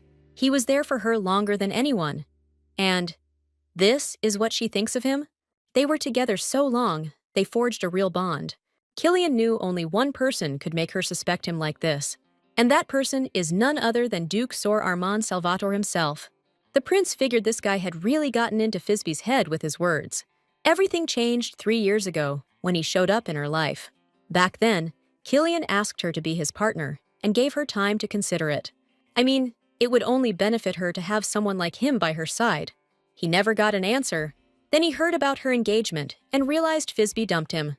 After that, she never tried to meet with him again. Like she was avoiding him. So the crown prince just couldn't wrap his head around why Lady Calyx dumped him. Now he figures she was miserable and wasted a whole lot of effort. Besides, he knows her well, so he was always sure she wasn't a killer. But right now, it doesn't even matter to him that she's the one pointing the finger. What matters is that she's not going to figure out the truth on her own. And he knew she was doing everything she could to clear her name. But the fact that Thisbe still hasn't caught the killer means she's in over her head. The girl confirmed that even the Calyx family can't figure out who the perp is. That's why she came to the prince today for the help he offered. Killian was even a little surprised that Thisbe actually asked for his help. But the next second, he burst out laughing. 'Cause he can't wait for her to come crawling to him. But since she's practically begging him, he promised he'd lend a hand. Truth is, Thisbe was setting a trap, trying to lure out the real bad guy. She knows that to stay out of the fight yourself, you gotta hire someone else to do the dirty work. The person on her side needs to have some serious pull. And the only one who fits the bill is Prince Killian. The Konkukji festival's coming up soon, and all the big shots from around the world will be there. They'll be watching the Saintess climb the sacred tower to light the flame. Thisbe decided to use this opportunity for her plan. If Killian's the culprit, she can expose him at the festival, or use him to catch the real killer. This is the perfect shot to nail this perp. But if her plan blows up, they're gonna pin the whole thing on her. Killian will judge her just like in the original story, punish her, and use it to make himself look like a hero. She had nothing left to lose, but now he's taken the bait. Suddenly, the prince wondered if her fiancé believed she was innocent. Thisbe was outraged, not understanding how that even crossed His Highness's mind. And the prince reminded her that she was convinced the real criminal was someone high up who believed in her innocence. And if her hunch is right, then Sir Salvatore is also a suspect. The girl kept protesting that Killian was smearing her fiancé's name, and he asked why the guy she trusts so much isn't lifting a finger to help her. Thisbe's argument was that she's just Sor's fiancé, not officially family yet. But honestly, Killian's words messed with her head about Sor. Up until now, she'd suspected everyone but him, because he's the one who's been there for her, always super kind. Thisbe just couldn't bring herself to accuse the guy who's always had her back. The prince just laughed, saying even a close friend now suspects him of wrongdoing. He couldn't believe Thisbe was so clueless she hadn't even considered the Duke. His Highness never liked Sor Salvatore, and he doesn't care how he influences Thisbe. Killian's convinced she doesn't need an escort, but someone with power to make her dreams a reality. And he thinks he's the perfect partner to make Thisbe's desires come true. As an ally, he felt it was his duty to warn her that someone totally wrong for her was hanging around. After a few seconds of silence, Killian repeated that he would help her out. But he added that he wasn't going to do it for free, which, let's be honest, was totally expected. The prince asked Thisbe to break off her engagement with Duke Salvatore. That was his only request, but it seemed way too audacious to her. Thisbe stared at the crown prince, bewildered, nervously rubbing her hands in her lap. Suddenly jumping up, she demanded to know what made him even think of such a thing. It would be way more advantageous for him to ask for a portion of the Calyx family's special forces. Her breaking off the engagement wouldn't benefit him at all. It seemed more like a whim. Killian confessed that he really didn't like seeing Thisbe with Sore. But at that moment, his thoughts were still a total mystery to her. Later, heading home, the girl couldn't stop thinking about the prince's offer. But she was planning to skip town anyway, once her family kicked her to the curb. Still, she was curious why Killian was asking her to do this. She didn't know what he was up to, but to get his support, she'd have to play along. And she didn't see any way out, except to go along with his plan. Besides, if Sore stayed with her, his reputation would take a hit, so breaking off the engagement was the best thing. Getting back home, the girl could tell from the street that the mansion was buzzing, and Count Norbert, one of the most prominent elders of Calixt, came out to greet her. He's a die-hard supporter of accepting Estelle into the Calixt family, and originally, he was the one who wanted Thisbe gone. Girl reported that she went to the palace on business and asked what happened while she was gone. But the Count just gritted his teeth, saying that while rumors about her were flying around, she was carefree and gallivanting about the area. However, he only praised her for being mischievous, but asked her not to stir up a fuss. Thisbe understood what he was implying and praised him for his courage. She even admitted that she follows his instructions and tries to stay away from those out-of-touch old geezers, and also from greedy people who only want to get rich. That way, she subtly insulted him, without even raising her voice, and explained that she was talking about those who slander the aristocracy. But they both understood that she meant the Count, and that pissed him off. Norbert just stated that Thisbe doesn't have the slightest idea of what's really going on right now. And then he blew his top, yelling that Lady Iller wouldn't acknowledge being a saint. This news really floored Thisbe. She wasn't expecting that at all. Estelle's not only refusing to join the family, but also the baptism ritual. And while the Count was spitting mad, Thisbe was trying to figure out why Estelle did it. Then it hit her. Iller saw her summon the constellations, so that's why she refused the title. But if Estelle rejects it, a saint won't appear before the disaster kicks off. Estelle doesn't have a huge magic potential, so it needs to be boosted. That's why she needs the baptism ritual, so she can stand against the coming trouble. Thisbe decided to see her right away and ordered them to get the carriage ready. But the Count reminded her that she's known as a troublemaker, and her butting in will only make things worse. The girl stood her ground, explaining that she was the root cause of the whole mess.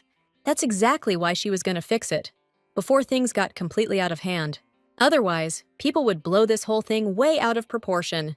She was about to head out when her grandpa's voice boomed, telling her to stop right there.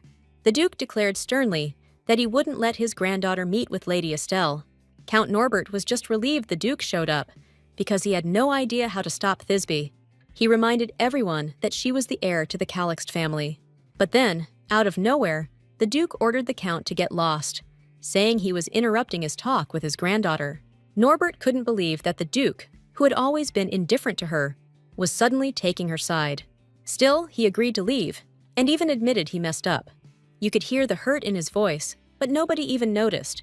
After he left, Thisbe asked if Grandpa really thought she was a threat to Estelle.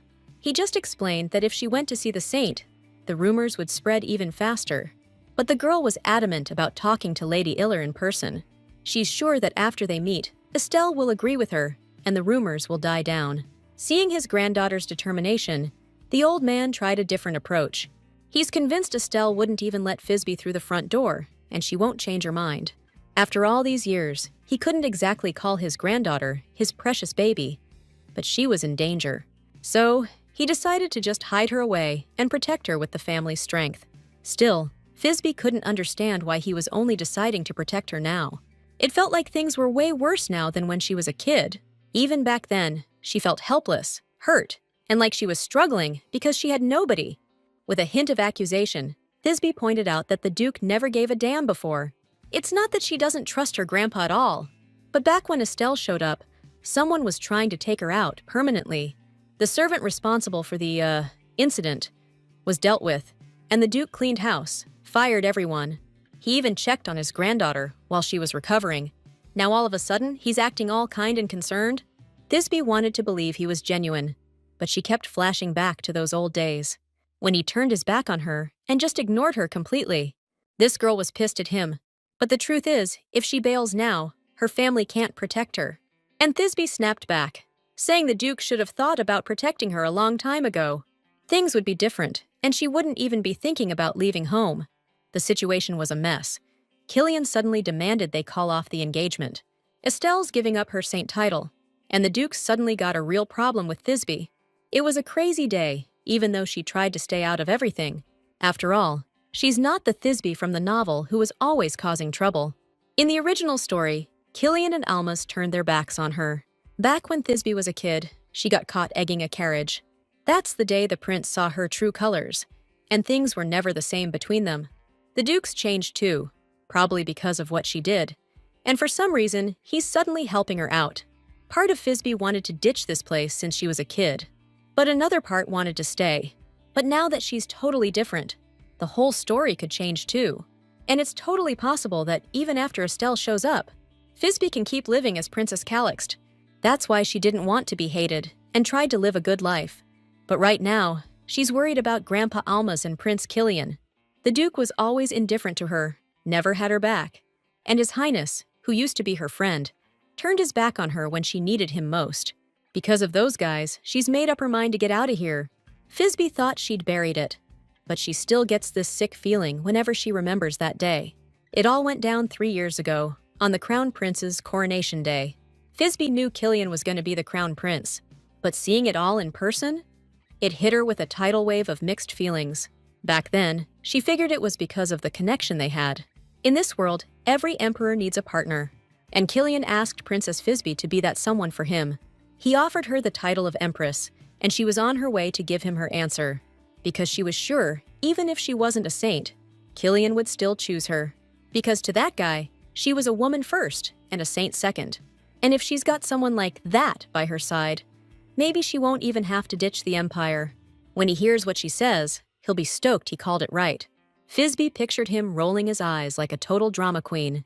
But then she overheard people whispering about her special connection with the prince. Rumors are already flying that His Highness is totally chasing after her.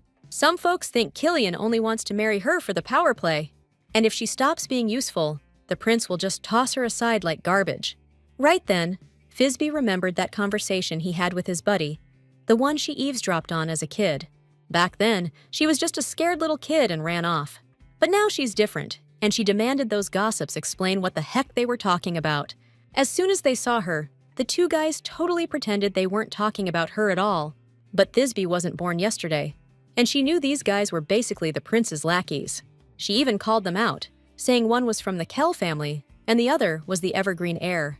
And then she dropped the bomb that they were both part of the prince's inner circle. So she can't just brush off rumors coming from guys like them, not when they're so close to the guy. Then she asked Marquis Evergreen to pass a message on to Killian, that if all he sees her as is a way to get what he wants, then they're never gonna work out. After that, she left, and the Marquises started freaking out, not knowing what to do next. Kell suggested they just keep their mouths shut and hope everything blows over.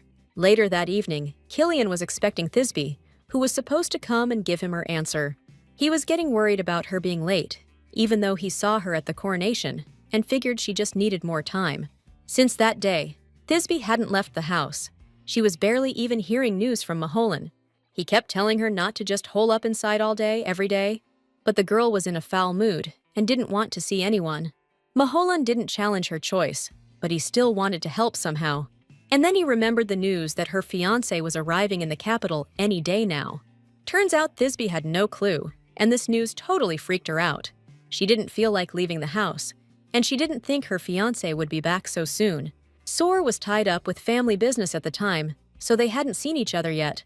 And until that happened, Thisbe decided to play it safe, just in case.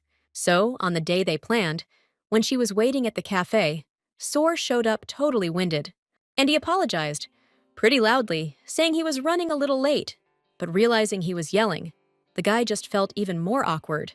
Then Thisbe goes like, she just got there herself, so he shouldn't sweat it. At first, these two were just going through the motions, you know? But the more they hung out, the more she noticed herself chilling out. Talking to Sor was way different than the usual high society BS that always wore her out. And from the day she met him, she felt a weight lifted off her shoulders. And whenever things got really rough, Sor Salvator was there to comfort her. Sometimes she even caught herself missing him a little.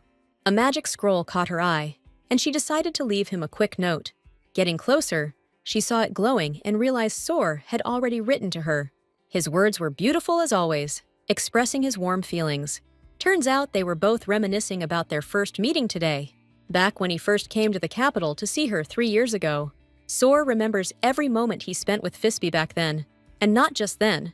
The first meeting was at a cafe on the edge of town at 3 o'clock, and it was all decked out with flowers. Fisby was surprised her fiancé remembered details like that. She reminded him how flustered he was back then. Back then, Fisby wondered if he even liked her, but he couldn't bring himself to say, 'cause he got all shy and they changed the subject to flowers. Still, Soar was flustered and kept stumbling over his words, even when talking about his favorite cakes. Back then, they'd told him about his engagement to a girl who's a saint, and he couldn't believe it was the same saint he'd been dreaming about. He was bursting with joy and excitement that day, but now he can answer any question she throws at him. And then, Fisby asked why he wrote her a letter today. The question seemed a little odd to Soar, and he hesitated before answering. Fisby figured she'd gone too far, and he was really struggling to come up with a response. She was about to text back that she was just kidding, but then he replied that Soar was worried about her. The girl really liked hearing that, 'cause it was exactly what she wanted to hear. Salvatore was dying to know how she was doing, even though he knew he couldn't do a damn thing to help.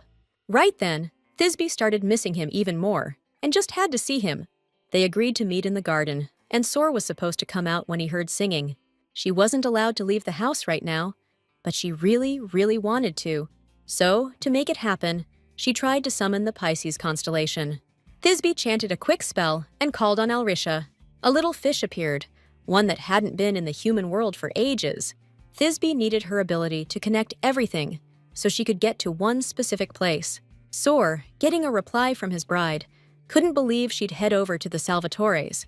The guy remembered that the Duke's curfew was already in effect at this hour. Just to be safe, I told the butler to make sure nobody's wandering the halls. 'Cause Fisby's not the type to make promises she can't keep. And the fact that she'd come all this way just to see him, that really made Sora happy. Soon, he heard a melody, and with an excited look on his face, he hurried out to the garden. There, on a bench in the moonlight, with a light shawl over her shoulders, Fisby Calixt was already waiting for him. For a moment, she kept humming the tune, her eyes closed. And when she finished, she asked Sora if he liked the serenade. He was so into it, he practically dropped to his knee. It was like a dream. Then, gently, as a sign of respect, he kissed her hand and invited her inside. The guy had rushed to get ready, but he hoped his bride-to-be would be comfortable. But to the girl, everything seemed so fancy, like he'd been prepping for a week. He even draped his jacket over her shoulders so she wouldn't freeze, because the room was just starting to warm up, and the air was still chilly. After getting her settled on the couch, Soar went to grab something to drink, and Fishy noticed that he hadn't even asked how Fisby got here so fast. The girl suddenly realized that if he did ask, she'd have to spill the beans about her abilities. But her fiancé didn't ask anything. He was just happy to see her. She really dug his thoughtfulness and the way he looked after her. And while he was busy, Fisby quietly thanked Fishy for bringing her here. The Pisces constellation managed to disappear before Soar got back with the glasses. He brought over a drink, something to warm his guest up real quick. Just then, a servant knocked, bringing what the Duke had asked for. Perfect timing, and Soar told them to bring it all in. The servants hauled in a few boxes and a warm blanket for the lady, plus some booze and a light dessert. Thisbe was totally surprised, but she was digging the surprise. Once they were alone again, Soar admitted the room was missing a few things for a proper visit. So, he had all this set up to make sure Thisbe was comfortable. The girl was honestly enjoying herself so much, she didn't even want to leave. Soar also confessed that he'd been thinking about her the whole time he was getting everything ready. He also wanted Thisbe to come visit more often, and he's willing to go all out for every visit, because it actually makes him happy. Speaking about it, the young Duke gave a genuine smile. Then, he confessed that all the gifts in the boxes and the toys were specifically for Fisby. What's more, some of those boxes had some seriously expensive and trendy jewelry. But besides all that, she really loved the paintings and books on the shelves. So, he promised to send it all over tomorrow, even that teddy bear she was totally digging. Fisby couldn't believe he was ready to give her anything she asked for. But the guy confirmed he was ready to give her absolutely everything he owns, if that's what she wanted. He sounded totally sincere, and he even put his hand over his heart. But the girl still had her doubts, because he couldn't possibly know what she might ask for. And then he declared he'd give up his status, his fortune, hell, even himself. Promising to hand over everything, down to the last crumb, Sor took her hand and leaned in close. All the while, he sadly knew that with every move he made, she was taking a step back. It always felt like he was just pushing her further away. But now, in his darkest hour, this girl came to him. And now, he's got a shot to tell her everything he's been holding back. Sor didn't want to lose her, so he let her ask for whatever she wanted. For a moment, Thisbe wanted to drop everything and just trust this guy. Because right now, she can see his unwavering love so clearly. Just a little more, and she'll reach for Sor, and he'll follow her anywhere. But if that happens, this guy's life is going to be in serious danger. Thisbe didn't want that, and confessed she couldn't do that to him. She can't let the same tragedy happen that went down in the original story. Sor freaked out when his bride pulled her hand away and stepped back. But she explained it wasn't him, that she thought he was amazing, because no one had ever supported her like he did, and no one ever would. In a sad voice, Thisbe admitted he was a really good guy, and that she wished him happiness. Everything inside Sor just blew up, because her words sounded like goodbye. She explained they could have had something if she didn't have to rely on him, and that she wasn't sure she wouldn't just use him to make her escape. The Duke wasn't giving up, and wanted to know if Phoebe would consider a relationship if things were different. She promised she'd think about it, and then headed home. Left alone, Sor fell into a funk, knowing he couldn't even hold her hand now. Then, he called for Lass, and ordered him to prepare for a meeting with the guy he spoke to last time. His expression hardened, and he geared up to meet with the renegades. Later, he and his assistant, cloaked and masked, set out on another mission. The next morning, Phoebe was kicking herself for even considering using Sor yesterday. If she went through with it, she'd be no better than Killian. Besides, she'd never seen her fiancé so bummed out before. His question kept replaying in her head. To consider a relationship if things changed. She couldn't say no to him, but she was scared she'd given him the wrong idea, since she was still planning on leaving. But because of it, she was able to make a final decision. A couple minutes later, Emily brought her a basin of warm water to wash up with. Thisbe thanked her, and also asked her to deliver a letter to His Highness. And with it, a request that the prince visit her as soon as possible. Killian thought the request was pretty bold, but he showed up anyway, and in a good mood too. However, Thisbe couldn't leave the estate just yet due to circumstances. But she needed to see him, and His Highness figured it was because she was ready to accept his proposal. The Founding Day Festival is in 2 weeks, and Thisbe explained that Saint Estelle was refusing to participate. This isn't just going to screw over the temple, but the whole imperial family, especially those directly responsible for the preparations. In other words, Prince Killian's going to be the first one to feel the heat, and Phoebe's saying she can fix this mess, but of course, it ain't free. She'll do it as payment for the prince's help, instead of breaking off the engagement. It's not like she doesn't want to end the engagement, though. She'll dump him herself. She just doesn't want Killian getting between her and Sor. The girl cleverly sidestepped the prince's condition, and that kind of bummed him out. And her offer made it look like he was the one benefiting more. But now she's got the whole deal completely under her thumb. Looks like His Royal Highness is the one doing the begging now. He already knew the Saintess was backing out, and that the royal family would take the hit, but probably wasn't good enough. He needed her locked in. Thisbe told him not to sweat it, because she had a hunch why Estelle was refusing. Lady Iller isn't seeing anyone right now, but Thisbe's sure she'll make an exception. So, she guaranteed that nobody but her could fix this mess. Killian saw this girl wasn't backing down, and after a beat, he asked her to lay out her plan. For a while, Thisbe explained the ins and outs, without showing her ace in the hole, of course. But she did let on that she was setting a trap for the perp. Shouldn't be too hard, since the killer always uses the same playbook. He only takes out guys who disrespect Lady Calixt. Besides, right now everyone's focused on her and Estelle. The whole misunderstanding about their bad blood started at that banquet at the palace. After that, rumors started flying that Estelle was giving up being a saint because of threats from Thisbe. And if Iller shows up at the festival, this creep's definitely gonna try to attack her. With that massive crowd, it'll be tough to figure out who did it, and he's not gonna pass up that chance. It'll be the perfect crime, plain and simple. Thisbe's plan is for Estelle to go into the shrine and light the fire. But she won't be going in alone. Lady Calixt is going with the saint. Hearing that, the prince thought she was nuts, 'cause there's no way anyone would let her do that. Only one person can carry the sacred flame, that's the rule. And even being a prince ain't gonna help, 'cause the temple makes the rules. But Thisbe didn't see a problem. She just told him to lean on him. The big thing is, we gotta keep all this under wraps till the festival. Then, on the day, Killian's gotta make sure Thisbe and Estelle get inside the temple. He also needs to sneak his guys around the whole area for security. And when the killer makes a move on Estelle, Killian and his men grab him. She's got a little something special planned for the perp. A constellation summon. With that power, she can nail the real killer. The prince knew if he tried to argue, Thisbe wouldn't listen anyway. So, he finally agreed to do things her way.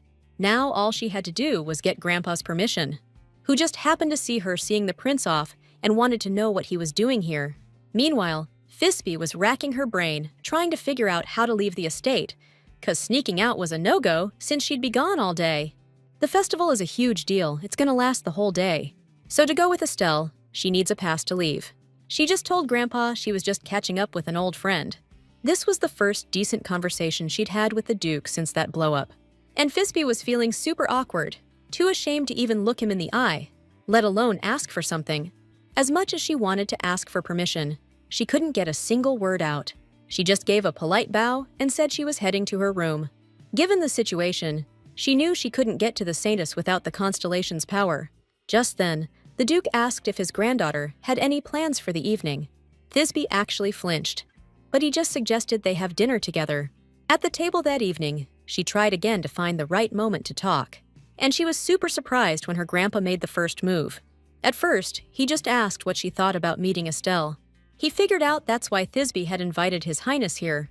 The girl tried to hide her nervousness, so no one would find out about the festival plans. She needed to play it cool, like nothing serious had happened. She did admit she wanted to meet Estelle, and that the prince wasn't involved. By covering up some things with lies, she hoped the Duke wouldn't notice anything. But Almaz didn't blame her for anything, because despite everything, she always went all in when she wanted something. He even liked that her stubbornness made her so much like her father. Grandma Thisbe always tried to knock some sense into that bonehead, and she always begged him not to risk his neck, because he wasn't alone. She also just asked him to tell the family if he ever needed help. Back then, Almaz didn't understand why his wife kept repeating this to their son. But when their son died, the Duke regretted that he never told him how much he cared, and how messed up he was when he found him inside that wrecked carriage. His son's wife also died, but the kid miraculously survived. Taking it as a sign, the Duke, tears streaming down his face, cradled her in his trembling arms. And he knew in that moment, God had given him a chance to protect this child. But now, with Phoebe in danger, the Duke is powerless to help her. He can only protect her as long as she stays on the estate, and until the public calms down. That's why the old man asked her to give him a chance to keep her safe. Right then, Phoebe noticed that her grandpa was opening up to her for the first time, something that never happened in the novel. She still couldn't forgive the Duke completely, but she also wanted to be honest with him. So, the girl confessed that she was planning on leaving the Empire, and that she'd been thinking about skipping town for a long time now. The Duke was pretty damn floored by that revelation, almost as floored as he was by the news that Thisbe wanted to head to the Kingdom of Seas. The girl declared she was going there to study divine powers and magic. She even showed him how she could levitate a butter knife, just so the old man would believe her. Thisbe used to want to keep it a secret, but now things were different, and the Duke finally understood why she'd agreed to put Estelle in the family registry and give her the Saintess spot. It was all so Thisbe could get the heck out of here. The girl explained that she just couldn't find happiness here, no matter how hard she tried. And the Duke realized there was no point in holding her back, so he gave her permission to do whatever she wanted, which means Thisbe can meet up with Estelle without any trouble. Almaz just figured he'd announce he was going to see her himself, to avoid any unnecessary complications. But even so, meeting the Saintess isn't gonna be a walk in the park. Everyone knows Lady Estelle doesn't receive visitors, period. It'd look pretty sus if some lady who just debuted gets a pass to see her. That's why Count Iller's trying to protect Lady Estelle too, like Almaz protects his granddaughter. Meanwhile, that Count was chewing Estelle out, totally ticked off, 'cause the Saintess made a certain decision without even running it by him. He was demanding she haul her butt to the temple and beg forgiveness for what she said. But Estelle wasn't backing down, claiming she's not a saint at all. Once, when she was 10, she got lost in the woods. Lost and trying to find her way back, She wandered along the mountain trails. Estelle wanted to get back before dark, but then she ran smack into some monsters. Before that day, she'd only heard stories about them, and she totally freaked out. She wanted to bolt, but her legs just wouldn't move, figures. After a moment of panic, she suddenly realized they were giving her mana. The monsters were actually pretty friendly and seemed like they were trying to help her out. And the fear she felt when she first saw them quickly faded away. Then she followed them down the path for a while, and soon they reached a village. And recently, at the reception, she saw something and was sure it wasn't her imagination. Those blue figures the princess summoned seemed happy to see her, just like when Estelle ran into those monsters as a kid. And she figured the princess just hadn't unlocked her powers yet. That's why Estelle kept saying she wasn't the prophesied hero. She couldn't take the saint's spot until she talked to the princess. The count pointed out that Fizby's a nobody right now, even if the duke's protecting her with everything he's got. Still, we can't ignore the chance she might become the next duchess. But that's just a long shot, and if it actually happened, people would laugh. But that's exactly why he thinks Estelle has to restore the Calixta dukedom's tarnished reputation. The girl insisted she'd seen Fizby's unique abilities, and she kept arguing with her uncle that she wasn't the main hero of the prophecy. She didn't even want to consider her own abilities as proof of that, and the Earl explained that her statement could be seen as a declaration of war between the imperial family and the temple. Because by calling a saint a criminal suspected of murder, she's insulting the temple. The Earl didn't want the Calixte family name to be further tarnished, and until Estelle changes her mind, he's forbidden her from leaving the estate. Just then, a servant knocked on the door and announced that the Earl had a visitor. He figured it was someone from the temple, here to discuss the upcoming festival ceremony. He didn't want to see that kind of guest and ordered him to be sent away. But the servant explained that the head of the Calixte family had come to visit in person, who immediately walked in and gave the suddenly agitated Earl a critical look. Ilmus wanted to talk to Estelle about why she refused to acknowledge she was a saint. He added that he came himself since his granddaughter couldn't leave the estate, and the Earl explained that she saw Fizby using divine powers under the moonlight. Then the Duke asked to be taken to where he could speak with the saint. The Earl was actually pleased. For him, it was a chance to start handling the Calix family's external affairs sooner. A little later, Estelle sat timidly before the Duke, her hands folded in her lap. He asked her to look closely at him and see who he really was. The girl was confused, and the man spoke in Fizby's voice, explaining that it was her all along. She had to take on her grandfather's form, or the Earl wouldn't have let her in. Understanding what was happening, Estelle exclaimed in surprise that she wasn't wrong. But Fizby clapped a hand over her mouth quick, so no one would hear and interrupt them. Estelle was curious and admitted she'd used a power kinda like divine magic to summon the Gemini constellation and create an illusion. With every word, Estelle was more and more convinced of the princess's incredible power, and even more sure that Fizby Calixte, not her, was the real saint. Estelle admitted she saw her during the reception, but it wasn't on purpose. Fizby explained it was just a misunderstanding, and she wasn't going to accuse her of anything. After all, there are other people besides her who can control constellations. But Estelle's the only one who can control monsters, so she's the true saint. Still, she wasn't so sure, since barely anyone can even use magic. If people only knew Fizby's power, they'd stop bad-mouthing her and recognize her as a true saint. Estelle just couldn't figure out why Lady Calix was hiding her abilities, so she started begging her to explain why she was acting like this. Fizby sat there for a while, lost in thought. Trying to find the right words, she needed to somehow convince Estelle to acknowledge herself as a saint, and right now there was only one way. So the Duchess confessed that she was planning to leave the Empire, because, let's be real, wherever she goes, with her abilities, they'll just declare her a saint again. And if her talent gets revealed, the Empire won't let her go so easily this time. The Temple and the Imperial family will want to use her for their own gain. That's why Fizby decided to leave, so she wouldn't be used again. So, Estelle thought the whole time that the princess didn't know about her powers, and she figured the princess was unfairly robbed of the saint title. But now she gets it, she was wrong. Still, she's still not sure she's saint material herself. And she's freaked out, because even the princess, who spent years building up her rep, got taken down in a heartbeat. Lady Estelle's just a nobody compared to her, and it's scary. But then Fizby declared, it doesn't even matter if Estelle's a good fit or not. She's already been recognized as the saint. So, forget what people say. Nothing's gonna change that now. Thisbe remembers that an outstanding saint will be able to handle the disaster that's hit the continent. Now she's saying Estelle's totally gonna crush her mission. Lady Iller herself wanted to bail the whole time and kept telling everyone she wasn't the saint. She never wanted to be her, because it's a total spotlight magnet. All she wanted was her old life back. But now she's on board with the princess. We can't keep ignoring the truth and no more running away, especially since she promised herself she'd stand with Thisbe not long ago. So now she's sworn to show up at the founding festival, to enter the shrine, go through the ritual, and officially take on the title of Holy Woman of the Empire. With that settled, Thisbe got ready to lay out her plan. Sometime later, as evening was turning to night, Thisbe headed out to meet a friend. The second she opened the door, a familiar shadow greeted her. Mahaloon stepped right out of the shadows and gave her a warm welcome. First thing she did was apologize for taking so long to sneak away from her family's watch. Then she thanked him for helping her disappear for a good chunk of time. The guy wasn't mad at her, 'cause not just anyone could be trusted with this kind of gig. Plus, he was surprised she even considered asking Lady Estelle for help.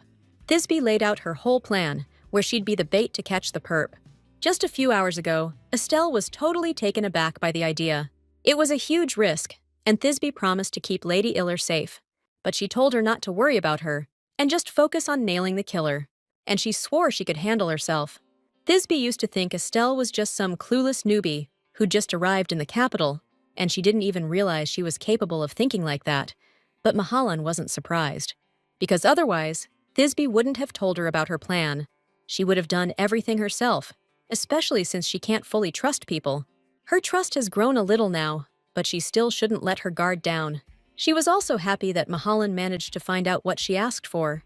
The festival was a little over a week away, but he had gathered all the useful intel. The biggest problem at the festival will be Lord Lynette, and until they catch the perpetrator, they can't stop the attempts on his life. The guy Mahalan met at the banquet vanished, but other mercenaries are showing up. The guild is taking care of these assassins and keeping a constant watch. Mahalan's been run ragged, but today, it all ends. Thisbe's decided to ship Lord Lynette out of here, save her buddy the headache. Then she started asking about the locations of the recent killings. All these spots are right in the heart of the capital, which gives us another lead, that the perp's craving the spotlight wants everyone to know. So if Lynette skips town, this creep won't be able to get to him anymore. Mahalan doubted the Lord would agree to leave, and his old man would probably weasel him out of it anyway. But man, the rumors about Lord Lynette's behavior are getting out of control. Usually the Margrave squashes him, but there's a shot to really put him on blast at this event. We're going to use Duchess Ferentia's annual fancy dinner to do it. This event's for young couples looking to tie the knot, and they get advice there. Lynette could totally hit this thing, and nobody would suspect Thisbe and Mahal. A duchess's word carries serious weight in high society, especially when it comes to her events. If Lynette screws up there, not even his dad can save him, and he's out of the social scene for good. Then the Lord will realize he can't always hide behind his father's influence. Mahal loved this plan so much, he was itching to get started on the assignment. When the day of the gala arrived, all the young lovebirds gathered together. Duchess Ferentia kicked off the event with a toast to future unions. And with the clinking of glasses, she wished everyone blessings from above. Thisbe came to the evening with her fiancé, which she was grateful for. Soryu felt awful he couldn't spend the whole day with her. He really did. He just had some other stuff he needed to take care of, you know? And he wouldn't be able to escort his bride back to the estate. But she wasn't mad at all. After all, she was the one who called him out of the blue. Plus, they hadn't seen each other since that secret rendezvous. Up until now, Thisbe had always treated Soryu like just some fiancé her family picked out. But then she overheard what he really thought of her. So now she's way more on edge than usual. And while they were talking, another young dude strolled up. It was the handsome Count Jeff, with a cute girl with long red hair on his arm. Soryu's never seen this count before, but Thisbe knows him pretty well. She introduced him as a close friend, and the girl next to him as his fiancée, Lady Cordelia. So these two lovebirds invited Thisbe and Sor to a fancy dinner, and the Count greeted the Duke all polite and stuff. Lady Calix didn't even let him finish, just jumped right in and cut him off. She reminded everyone they needed to chat, making it sound like he'd asked for it. But get this, underneath that young Count's face was actually her buddy, Mahalan. Thisbe herself had asked him to come to the dinner when they met up. I mean, it's no sweat for him to whip up a shady persona, right? At first, he was like, showing up at that thing would be asking for trouble. It'd be like shouting from the rooftops that he's the head of the guild. But Fizby needs someone there to steer things the way she wants them to go. Mahalan suggested she just ask a lady friend or another buddy she knew. But then he remembered she wouldn't have those kinds of connections. Even Estelle wouldn't go for it. So he agreed to help himself, even if it meant his face plastered on every wanted poster in the Empire. But the lady told him not to sweat the face thing, because that was a problem they could handle. Said she'd call on the power of the Gemini constellation to help out. She even showed Mahalan her skills, which almost made him faint from shock.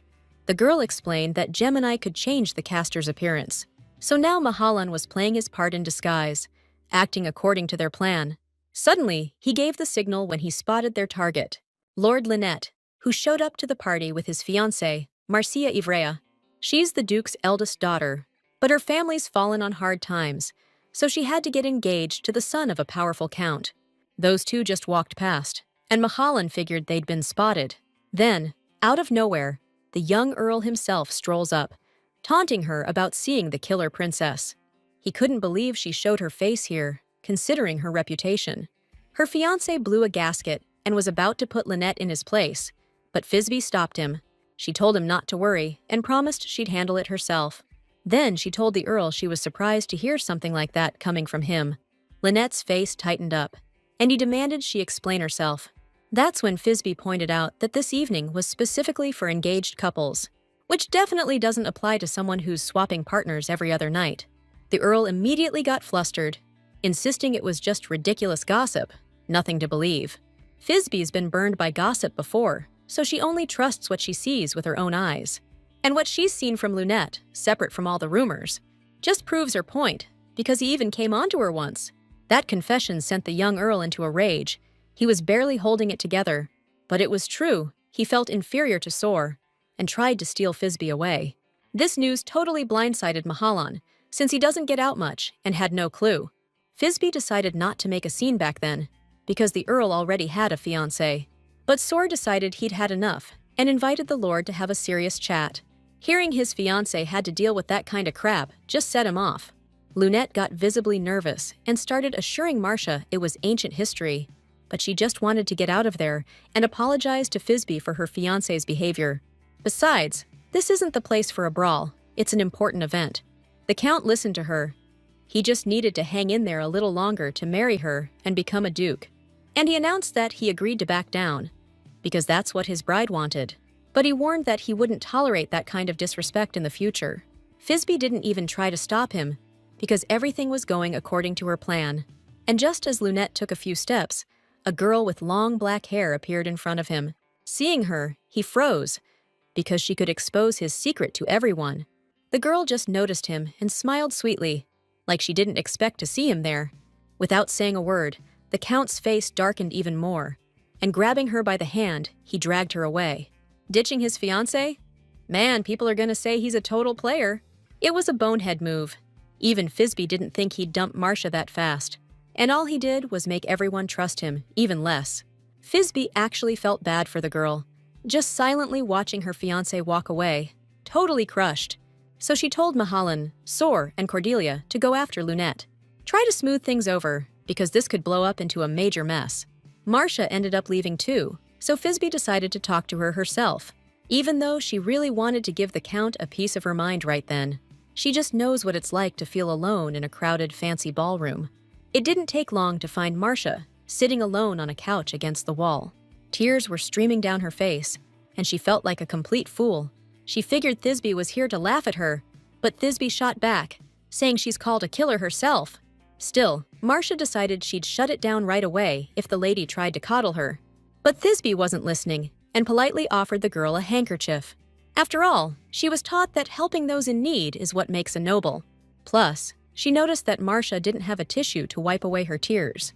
The young Duchess silently took the silk square, and then thanked her and apologized for her behavior, saying she was just thrown off. She should have been ready for this, but she was hoping Lord Lynette would at least try to put on a show of being decent. She mostly stayed out of his shady dealings, even though it bugged her. She also mentioned the Count even brought that dark-haired woman to the county. This lady's name is Camilla, and Lunette started grilling her about why she showed up. But she just got indignant, told him not to yell, and demanded he explain his visit. Then she pulled out an envelope, saying he'd sent her the invitation himself. Lunette couldn't believe his eyes and started examining it, realizing someone had set him up. And Camilla told him not to get so worked up about it. She was sure he was bored with that girl who was supposed to be his fiancée anyway. She even suggested they stop hiding their relationship, since everyone already knew what was going on. But the Count just got angrier. He demanded Camilla not get any ideas. There's no way they can have a serious relationship. She's just a commoner. That's when she threatened to go back inside and spill all their secrets. And if she did, the young Earl would be in a world of trouble. Lunette totally lost it that this girl dared to try and blackmail him. And when she reached for his face, he shoved her away, furious, which made her stumble backwards right towards a fence with sharp spikes. Meanwhile, Mahalan was roaming the streets, looking for Earl Lunette. He was cursing under his breath about how all these scumbags are so slippery. He considered using his powers to find the Lord faster. Suddenly, he spotted Sora, who was for some reason out on the street with Cordelia. With the Duke close by, Mahalan decided to use his gift discreetly. But the second he started working his fingers, Sora grabbed his hand. He noticed something was off and demanded to know what the hell that was. It looked to him like that guy, Earl Jeff, was using magic. But their conversation was cut short by a sudden scream, and they both turned to look. It was a man's scream, and Sora figured they were too late. Other people started heading toward the noise. Even Thisbe and Marcia. Near the fence, Lynette was sitting on his butt, totally freaked and shaking with fear. And he was frantically yelling that he just gave her a little shove, and it was a terrible accident. Thisbe didn't immediately get what happened or who this jerk had pushed. But remembering who he left with, she figured it out and moved closer to make sure. Her fears were confirmed. In a small pond nearby, Camilla's body was lying face down, and judging by appearances, this girl was already dead, because she wasn't showing any signs of life. Soon the coroner showed up and officially recorded the time of Lady Camilla's death. She died at 8:34 p.m. Then the Duchess approached the Earl, who was still shaking, sitting on the floor, and demanded an explanation of how it all happened. Madame Ferentia's face was twisted with outrage and fury. She held out a piece of paper that had been found on the deceased and demanded an explanation of what it was. Seeing the dinner invitation from him, Lunette suddenly went pale. The Duchess was furious about this forgery because she herself hadn't invited Camilla.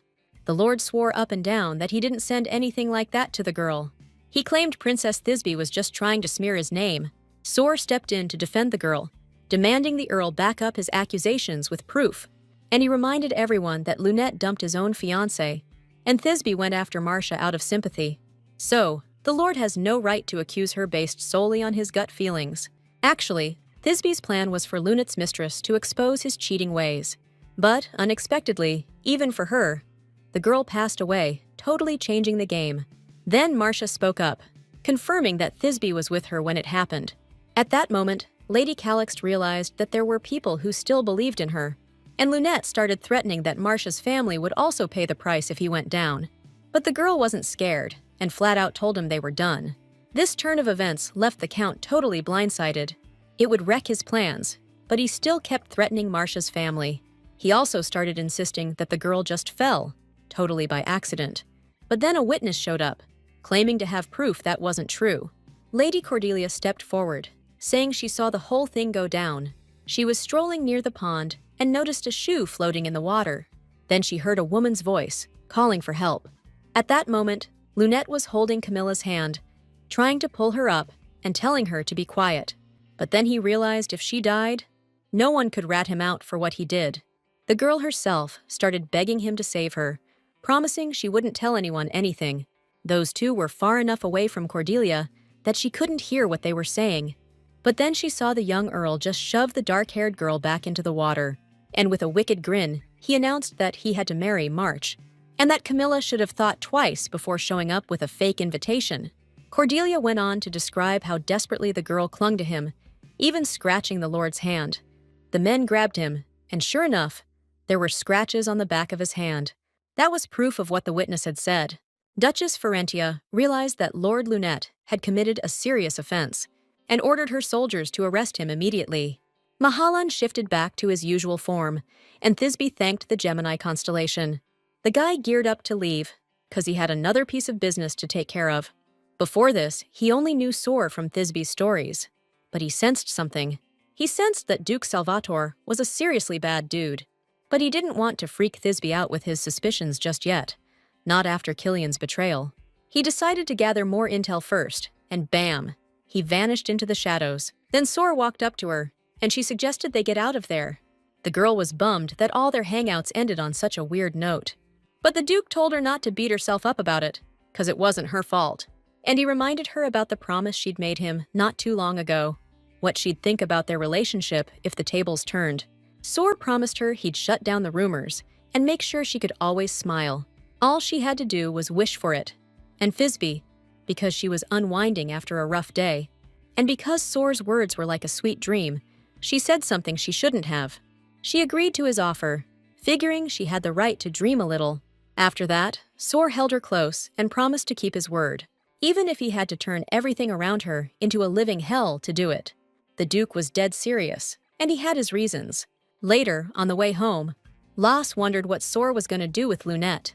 He decided to leave him be, figuring he wasn't even worth the trouble of someone worrying about his death, especially since the press is all over Thisbe right now, and his death would just backfire. Instead, he wants to eliminate another source of trouble, Estelle, who accepted the invitation to Kunkuki. Even though she turned down the position at first, and then took it again, it's actually better for Sora this way. That way, he doesn't have to change his plans. So he headed to the heretic leader. Soon the festival day arrived, and the temple was welcoming the saint, Estelle. It was almost her turn to go out, but the girl was super nervous. She was worried if the perp Thisbe told her about was actually there. The princess told her not to sweat it, since that's exactly why she was there. When the torch lights up on the sacred mountain, its light can be seen even in the imperial palace. Only priests performing the ritual are present inside the sanctuary itself. Estelle was still sweating the fact that there were 2 holy men here right now. She was worried the priests would try to kick Lady Calixt out. But Calixt assured her she had something up her sleeve for this situation. Nothing to worry about. His Highness Killian was supposed to help her out with this. Back at the palace, the guests were buzzing about Iller showing up at the ceremony. They'd heard rumors that Princess Calixt had been giving her a hard time. A lot of people figured Thisbe wouldn't show, and was probably back in her room, tearing the place apart. Suddenly, Duke Salvatore strolled up to the people gossiping about it. He wanted to know what they were all yakking about that was so interesting. The ladies got flustered and said they were just talking about the Konkukji ceremony. But Soar knew what they were whispering about. They were just too chicken to say it to his face. Deep down, he was cooking up a plan to make sure there was only one saint left in the whole empire. Real soon, 2 lords started blabbing about how the princess was hiding out in the sanctuary. Soar overheard and totally lost it, but demanded they back up their claim. The guys were practically swearing on their lives that Thisbe was definitely there. Salvatore freaked out about his fiancée, who could be in serious danger now. Meanwhile, some priests showed up at the prince's place, raising hell about his decision regarding the saint. For a second, he even regretted agreeing to this whole thing and not giving the temple a heads up. But he hoped it would all be worth it, if it meant getting Thisbe on his side. Right now, he just told those priests to keep it civil. And don't forget who they're standing in front of. The freaking emperor of this country. The priests immediately started apologizing for daring to raise their voices. But they're still confused about why His Highness let the princess into the sanctuary. Because after a stunt like that, it's going to be tough for him to keep things smooth with the temple. Killian just flipped their outrage back on them, saying Thisbe isn't exactly a saint. It's their screw-up that made the princess the way she is, and then she got stripped of her title. And he declared they should be grateful, because thanks to Thisbe, Estelle agreed to participate. Killian knows how the priests were pressuring Lady Iller, so he just brought the only person Estelle would even agree to meet. He clarified that it was Princess Calix, which is why he sent her in there. The priests exchanged a silent look, realizing His Highness was right. After all, the shrine is the temple's responsibility, and the ceremony's success depends on it. And if word gets out that the people in charge couldn't convince the saint, the temple's reputation will take a nosedive. So the prince took on that responsibility himself. And it really ticks him off that the priests kicked up such a fuss without even thinking about it. This massive disrespect to the emperor could seriously mess things up between the palace and the temple. The priests immediately dropped to their knees before Killian, banging their heads on the floor. They begged forgiveness for their behavior and pleaded for mercy. This time, the prince spared them, threatening to make them pay if it ever happened again. And the priests, overjoyed they weren't going to lose their heads, thanked him profusely. The temple's reaction was predictable, but Killian had bigger fish to fry than the temple.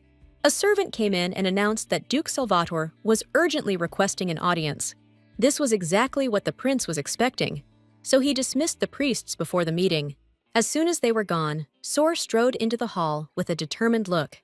First, he greeted His Highness as protocol demanded, but Killian didn't want to waste time and asked him to get straight to the point. Sor immediately stated he wasn't there to exchange pleasantries and demanded that His Highness immediately send troops into the sanctuary. Killian thought his request was ridiculous, since no one was allowed in during the ceremony. It's forbidden by imperial decree, but Sor insisted, explaining that Thisbe was in danger. The reason for all this is that heretics are targeting the shrine to destroy the home of the ancient gods. The leader of these heretics is planning to storm the shrine in the name of his god, Gigas, who isn't just some divine being, but a freaking huge serpent. Estelle was just about to head to the altar with Thisbe, but the priest was against it. But then he gets word about the order that this year, both holy women will light the fire. Estelle was stoked, and Thisbe realized that Killian had kept his word, and that news of her appearance at the shrine had already reached the nobles at court. The temple will also announce her presence to cover their own butts. Thisbe hoped everything would work out, since everyone involved had lived up to her expectations so far, and now she has a legit right to be at the shrine. After that, she gave Estelle an encouraging look, inviting her to move forward together. The priests just couldn't believe that the former and current saint were about to light the flame together. The girls approached the altar and together reached for the sacred chalice holding the fire. It felt like a ceremony, a passing of the torch. Thisbe's sure the perp's gonna strike when she's at her weakest. And that moment was right freaking now, as an energy bolt came flying their way. But it instantly became clear that Thisbe wasn't the target. It was Estelle. Thisbe barely had time to yell at her to duck and watch herself. She instinctively dropped the chalice and threw her hands up to shield her face. At the same time, she crouched down behind Thisbe, who managed to throw up a barrier. She had to use the scorpion's power for that, otherwise they would have been toast. And from the strength of that attack, the princess realized she'd caught the wrong kind of animal in her trap. This guy's paying the price for using forbidden power. Look at those beastly eyes. He controls the constellation of the Black Serpent, and only heretics are capable of that kind of thing. The priests started freaking out, scrambling to defend against the sudden attack. But before they could even get ready, they were grabbed. The criminals demanded everyone stay calm and announced that the sanctuary now belonged to them. And so nobody gets hurt. They got to drop their weapons and hand over the saint.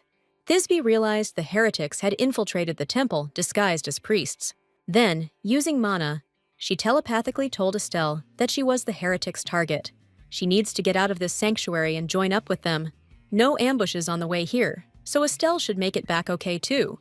Iller was still worried about Thisbe being left alone here, but she pointed out that the saintess is responsible for her own safety, and she can't help her right now anyway. Thisbe noticed the heretics had weapons ready, but they weren't rushing to attack, so she told Estelle to take the chance to escape, sure they'd keep her alive no matter what. Iller looked around and remembered there were some small monsters nearby. And when Thisbe gives her the signal, she'll run and ask them for help. Meanwhile, the leader demanded again that they hand over the saintess. Right then, Thisbe gave the signal, and Estelle took off like a shot. So, the princess decided to try summoning a constellation to take on the cult leader. Usually, she draws energy from the environment around her to do these summons. But this place has a crazy strong divine aura, and almost no mana. And the enemy standing in front of her is seriously powerful. Thisbe mentally apologized to Estelle, knowing she probably wasn't getting out of this. Meanwhile, Salvatore was racing towards the sanctuary on horseback. He had a deal with the cult leader, and Thisbe wasn't supposed to be directly harmed. But if anything happens to her, Sor would never forgive himself. He knows she'll hate him if she finds out the whole truth, and he'll never feel her warmth again. Suddenly, Estelle popped up in front of him, and Sor barely managed to stop his horse. The girl recognized him and Prince Killian, who was right behind. She was terrified and barely managed to tell them that Princess Thisbe was in danger. Estelle confessed that Thisbe stayed behind alone to hold off the heretics so she could escape. Now she needed help herself, and Sor yelled at the prince to step on it. Killian immediately ordered 2 squads to head to the sanctuary for the Duke. The warriors spurred their horses on at His Highness's command.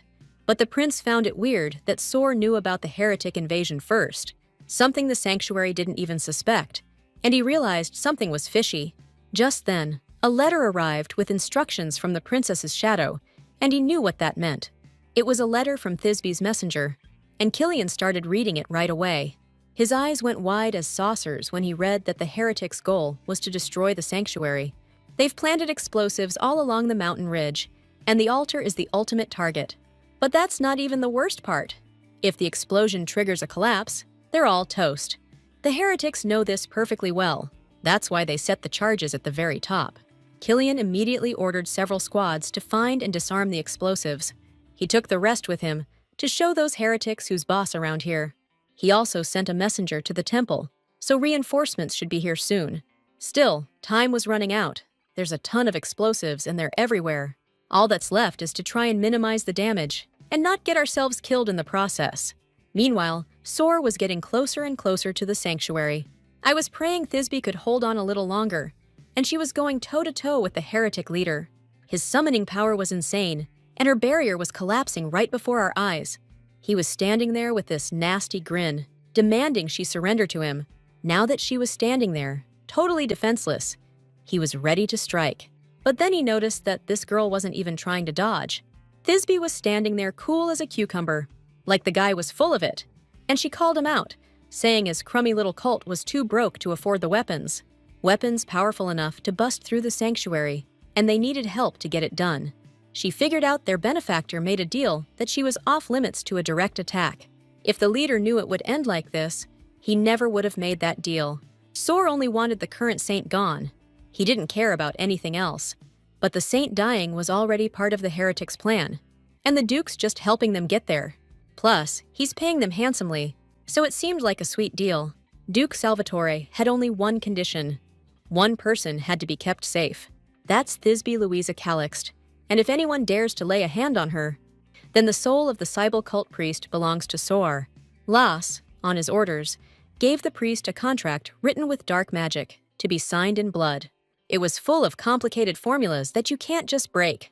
The priest wondered how a guy got his hands on an artifact like that, since dark magic's outlawed. But Salvatore was loyal to only one god, and this was more important to him than his own life.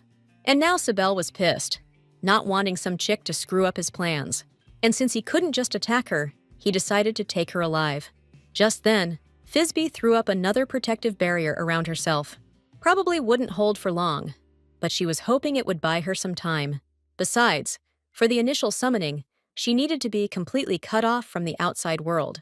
The girl focused, relying solely on her mana, and Cybele noticed the magical energy flows shifting and realized Thisbe was trying to perform a ritual. But he was hoping she wouldn't pull it off, since she was still learning to control the power of the constellations. With one strike, he shattered her barrier again and demanded she come with him. But then he heard a voice from the other side, saying it wasn't over yet. Thisbe even jokingly apologized if she messed anything up, since it was her first time. Then she demanded to know who put those heretics up to attacking the sanctuary. Meanwhile, Estelle was brought to the priest, who tended to the wounds on her legs. She had to run barefoot to avoid getting even more seriously hurt. Besides, she didn't have time to think about shoes then. All she could do was run. The girl felt helpless, because the heretics could have grabbed her. Estelle already knew the soldiers were looking for explosives, and she was desperate to help them. And she didn't care that her wounds hadn't healed yet and could get infected. Because if something happened to those people, her legs wouldn't matter anyway. She'd deal with the scars later, rather than come back with healthy legs and a heavy heart. Then, Estelle noticed the monster birds. The same ones that had helped her before. They flew right up to her, and it was obvious they were trying to tell her something. The priest next to her freaked out. But Estelle explained that these creatures were helping her. Unfortunately, they couldn't talk, and the saint could only understand their feelings. Taking a closer look, the girl realized the birds were asking her to follow them, and she decided to take their advice, because they wouldn't have come to her for no reason. Asking the priest to stay put, Estelle promised she'd be back soon. She headed after the feathered monsters into the deepest part of the forest, and came to a huge statue, locked in a seal, radiating unbelievable power. Estelle reached out to it, mentally begging it to awaken, Suddenly, everything around us started shaking like crazy, like a major earthquake hit. The statue's stone shell crumbled away, and a massive, glowing ember appeared. The creature was starving, and it only eats black stones. Some monsters eat rocks or fire, but this one eats coal, and Estelle's never seen anything like it. This thing could be a huge help, since it can eat all the explosives made from coal. That way, they can prevent the disaster. And Estelle says she knows where there are tons of black stones. Meanwhile, Fizby took on a different form, but she can only hold it for a few minutes. Tops. In that time, she's got to take out all the enemies, and she started aiming an arrow at them. Cybele, on the other hand, was sure she couldn't handle him, no matter what. But his confidence vanished instantly when Fizby's arrow pierced him with energy again and again. Nobody, not even in the sanctuary, could pull off something like this. His crew spotted the danger and immediately started throwing up a barrier over his head. But even that barrier won't hold for long. Fizby's arrows are pounding it hard. Cybele was trying to hang in there, knowing the princess would run out of mana soon. But then he got word that Imperial soldiers had already stormed the sanctuary. Any longer and they're toast, and the cult leader needs to make a call, like yesterday. All that was left for him to do was order them to ditch the holy woman and bail from the sanctuary. And every cult member suddenly had a magical return stone in their hand. There were so many stones, the leader must have dropped a fortune on them. Realizing they were being bankrolled by some benefactor, Fizby declared it still wouldn't save them. But Cybele just sneered that he'd already armed all the bombs in the sanctuary, and told her to come with him if she didn't want to end up toast. The girl was frozen, and the summoning's power was fading fast too. Plus, that creepy energy from the Black Serpent was already reaching for her. But then Duke Salvator appeared in front of the cult leader and swung his sword. The priest's head went flying, and the soldiers took care of the rest of them. Soaked in blood, Soar noticed traces of magic and knew that Thisbe had dealt with the heretics. The Duke had a ton of questions for his bride-to-be right now, but there was no time. So he scooped her up in his arms and said they had to get out of there, ASAP. He knew the whole sanctuary was about to go sky high. Soar came for Thisbe even with all this danger, because he can't just leave her to her fate. Truth is, after all that, he's running on fumes and can only hope they make it out alive. But Thisbe knows one way, since everything around them is saturated with mana. She can create a massive magic barrier that'll shield the sanctuary from the blast. Then she'll have enough juice to save the others. But it'll cost her everything. Salvatore started begging Thisbe not to sacrifice herself, to get out of there. But the girl already knew that's exactly what he'd say. Then she snuggled even closer in his arms. But she wasn't sad. There was a faint smile on her face as she said goodbye to Soar. After that, a protective barrier started going up around them, and Thisbe grew weaker. Soar was begging her to stop, tears streaming down his face, but her mind was made up. Besides, in her condition, she wasn't going to get far anyway. That barrier she put up should protect the sanctuary from the blast. But Thisbe was already so weak, she knew she was about to kick the bucket. Meanwhile, Estelle was showing the monster where the stuff was, and she was demanding he eat every last bit of it. The stuff was packed in barrels with timers and wrapped in magic seals, and the monster was swallowing each barrel like it was a freaking tic-tac. Then, when the time came and the timers went off, the barrels blew up inside him. A bright light instantly lit up the area where he was, and that beam shot straight into the sky. When everything went quiet, the monster let out a long, satisfied burp and patted his belly, like he'd just finished a Thanksgiving feast. He polished off the last bits right by the shrine, and Soar realized all that rumbling was just his stomach exploding. But then his attention snapped back to Thisbe, who was barely breathing. Reinforcements arrived by this point, and Estelle was yelling for priests to help the princess. A bunch of priests immediately knelt around her and started healing her up. The heretics were all rounded up and taken into custody, and the captured priests were freed. But just to be safe, they double-checked everyone's IDs. Thisbe started to come around, and the prince chewed her out for taking such a crazy risk. But if it weren't for her, the shrine would have been rubble, and who knows how many people would be dead. Killian knelt down beside her and thanked her on behalf of the entire empire. But at his last words, she closed her eyes again and casually rested her head on Soar's shoulder. The girl was exhausted, and she needs to wake up when her mana recovers. Her life's not in danger anymore, but the priest recommended she stay under observation for a couple weeks. Thisbe was surprised that Soar stayed with her until the very end, even though he could have easily saved himself. And Killian promised he'd take care of Thisbe while she recovers. Now the story's been changed, and two saints saved the sanctuary from the heretics. And now, when Princess Calixta opens her eyes, she'll be a hero to everyone. A little later, news started spreading about the prince's official announcement, about how heretics wanted to destroy the sanctuary, but the saints stopped them. The heroic deeds of Estelle and Thisbe, who saved the shrine, were announced throughout the empire. And now everyone knows about Thisbe's powers, so she's the empire's new hero. After that, people started questioning the interpretation of the divine prophecy, and the temple admitted that if a person meets the requirements, they could be the child of prophecy, which means, in the blink of an eye, Thisbe went from being a total pariah back to being a saint. But Estelle never believed Lady Calixt was a villain in the first place, so she was happy. Thisbe, on the other hand, was bummed because her escape plan just went down the drain. She was annoyed that the whole empire knew about her abilities, and now she's a saint again on top of that. Estelle was a little shocked because she's no longer suspected of, misdeeds, and people are treating her with respect. So now she has no reason to run. But Thisbe didn't believe she was being taken seriously. First, she was a saint, and then they thought she was a monster. She felt like she hadn't changed a bit, and she was just losing herself here. Suddenly, Estelle wondered if Thisbe would try to bolt again. What if something like this happens wherever she's planning to go? She also confessed that she's only considered a saint here. Back home, they called her something else. They called her. Let's just say they thought she was a little too close to the local wildlife, and everyone kept their distance. That's why Estelle moved to the capital, hoping her life would get better. But once she got here, she realized she only felt happy when she looked at her hometown, or when she was running through the woods, crunching through the fallen leaves, and when she was hanging out with the critters, who were actually pretty cool with her. Estelle feels like she's really missing all of that, but she knew she had to leave the past behind and not look back. And when she asked again if Thisbe was ready to leave this place, she realized she couldn't. And not just because things are starting to look up. Sor Salvatore is here, because no matter where she went, she wouldn't be able to just forget him.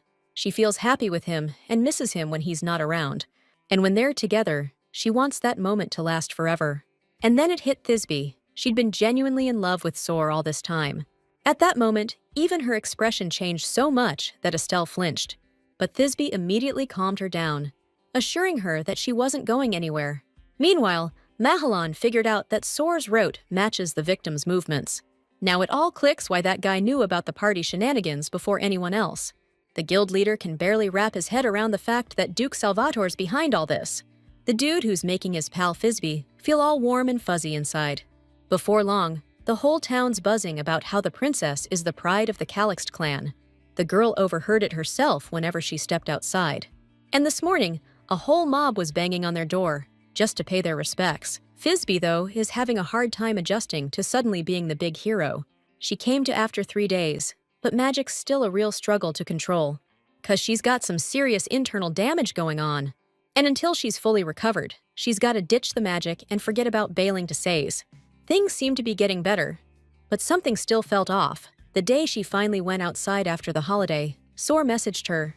He heard she was feeling better and sent her a few sweet lines. He also said he was dying to see her and that he'd be waiting for her at their usual cafe. After a while, Thisbe felt even better. She even had a blush on her cheeks. Her grandpa was super happy that she was feeling healthier.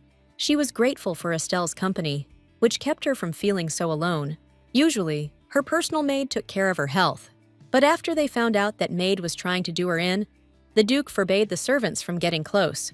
Only Emily, who didn't know anything about what happened, still hung out with her sometimes. So, the girl noticed a bunch of new servants around the house, and the old man confessed he lifted the no-approach order. He fired all the old staff and hired people he trusts way more, guys who've been vetted.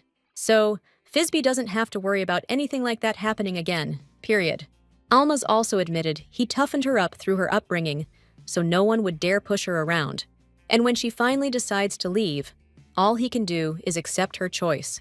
The girl still didn't get why he was doing all this, knowing what she was planning. He just realized her decision was well thought out, and she's ready to leave home. But also, he wants her to know that no matter where she goes, she can always come back. Those words really hit Thisbe hard, and she quietly thanked him. And the Duke apologized for waking up so late, and now he's trying to make up for lost time. Turns out, while she was out cold, Grandpa worked things out with the temple. He didn't just get them to reinterpret the prophecy in her favor, but he also demoted Count Nover and everyone else who wanted Thisbe banished. Plus, he greased the palms of some reporters, so the press would only write glowing articles about her. Thisbe was grateful, because without his help, she wouldn't have been able to win people back. The Duke decided not to keep his granddaughter any longer, figuring she was heading out on a date with her fiancé. But when she explained that she wasn't in a rush, Alma suggested they have some tea.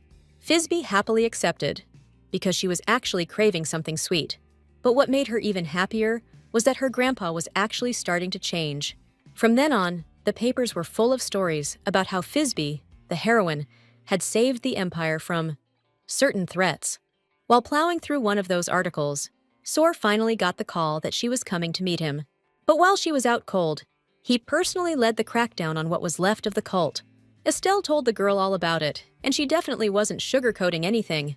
Seeing her fiancé, Thisbe noticed he'd lost a ton of weight, and his blue eyes, just filled with sadness and longing, really stood out against his pale face. Thisbe didn't waste any time. She just ran into his arms and told him how much she missed him. But Sor suddenly got super flustered. He couldn't believe his bride-to-be had said something like that. It was actually the first time she'd admitted to missing him. Before this, she always kept her distance. But things were different now, and she promised to tell him stuff like that more often. Later, over tea, Thisbe mentioned that something felt off to her. It's the middle of the day, the streets should be packed, but it's practically deserted. Turns out, Sor rented out the entire street just for them, all day long. The girl thought that was so romantic. She instantly broke into a smile. She just wondered why a whole street and not a cafe. And Sor admitted he didn't want anyone bothering them. After all, she's a hero now, and the second she shows her face outside, she'll have a mob of fanatics chasing her. And the Duke wanted her first outing after the celebration to be special. Plus, the nobles helped him make it happen. But not for free, he had to foot the bill himself. Sor didn't want to keep anything from Thisbe anymore, and he was ready to face the music. That's why he wanted today to be perfect, thinking it might be their last time together. Leaning in, the Duke kissed her hand and asked if he could be her escort for the evening. They stepped outside, and musicians struck up a sweet tune. It was the very serenade that Thisbe had once sung for Sora. The Duke wanted her to have a great time. He even arranged for some shops to stay open late. And as they strolled past a flower stall, the vendor offered her a beautiful rose. She loved the bloom and immediately inhaled its fragrance. It had been so long since she'd received compliments and been treated with such respect. She'd really missed it. Thisbe really wanted today to go well. Turning to the Duke, she thanked him for the lovely outing. He still couldn't bring himself to tell her the truth and vanish from her life. So, he figured he'd confess everything over dinner and invited her right then and there. But then Thisbe dropped a bomb. She said she had something to tell him over dinner, too. Truth was, the girl had finally decided to give him her answer today. But both of them were just dying to know what the other one wanted to say. Then the Duke pulled out 2 theater tickets, just for the 2 of them. The play was called Madame Delaunay's Secret Night, and Thisbe thought that was a little weird. That play's notorious for its spicy scenes, and Sor even felt a little awkward remembering that. But he was hoping it would make Thisbe see him in a bad light, because then she'd lose interest in him, and her heart wouldn't get broken. Just in case, Sor suggested a different play, but she was still down for the original. She was actually curious to see it. Before, she only knew the book with that title. Thisbe had wanted to read it for ages, but this is even better. She even thought it was kind of funny that her fiancé had such unique taste. He went totally red, feeling awkward, and didn't even know what to say. But he was bummed that his plan to push Thisbe away had backfired. Still, he had a few more tricks up his sleeve, but for now they headed into the theater. Thisbe watched the actors on stage with wide-eyed wonder. Plus, she was enjoying spending so much time with Salvatore. What's more, it was just the 2 of them, and the girl decided to let herself go a little. Picking her moment, she touched his hand. After all, they were engaged. But for some reason, Sor flinched and pulled his hand away. Thinking she wanted to say something, he told her to wait until the play was over. Thisbe felt awkward, even though she hadn't done anything wrong. And Salvatore even turned away a little, but you could still see his cheeks burning up. The girl couldn't figure out why he was so embarrassed. But then she noticed the performance on stage was getting pretty intense. Then her thoughts went back to Sor, who she just wanted to hold hands with. But she just doesn't know that the Duke has decided to keep his distance from her. He himself wanted to hold her hand at that moment too, and those thoughts were eating him up inside. However, they sat through the rest of the play without saying another word. Later, at the cafe, Thisbe was raving about the amazing acting, the sets, and the lighting, even though she barely remembered anything from the second act. Sor himself missed all the good parts, too busy trying to keep his distance from her. But he told her he thought the play was intense, and Thisbe understood why he was blushing so hard. Suddenly, the girl got a really familiar feeling. She'd been getting the sense for a while now that someone was watching her from the bushes. So, to check it out, Thisbe said she needed to take a little walk, because she'd eaten too much and needed some fresh air. Salvatore didn't argue, and she strolled off, casually glancing in that direction. She also noticed Sor was acting weird today. Usually, he insists on tagging along, but she had a different goal now, and stepping back, she called out for whoever was hiding to come out. And Mahalan came out to her, confident that she'd spotted him. He was just curious about the exact moment she realized it was him. Back when the play ended, when the lights went out, she'd noticed a weird shadow, and she started asking him why he was secretly following her. Mahalan confessed that he'd found the one behind all the murders and the attack on the shrine. Then, after a short pause, he named Sora Salvatore. The fact that Thisbe's fiancé was the mastermind hit her like a ton of bricks. The girl felt a huge wave of disappointment and hoped it was a mistake. Mahalan explained that he started gathering information on the Duke after that dinner. Dude had some serious security, but for the guild leader, it was no biggie. He couldn't just call Sor the bad guy right away, not with Thisbe trusting him and his airtight alibi. Plus, Salvatore was always right there with her whenever the perp showed up. But the fact that his right-hand man is the real killer? That changes everything. The criminal and that bodyguard? They had the same scars. Even so, Mahalan decided to dig up even more dirt. In Sor's office, he found a locked box, the kind where you keep your valuables. Popping the lock and taking a peek was a piece of cake for him. He saw some envelopes in a ring box, and he felt kinda awkward, so he shut the box. But as he closed it, he noticed the box was way too small to fit inside the space. After a quick check, Mahalan realized there was a false bottom. Digging deeper, he found an artifact soaked in dark magic. It was a contract written in an ancient language, but one line in particular caught Mahalan's eye. It said the priest's soul would be the price if Thisbe's life was ever in danger.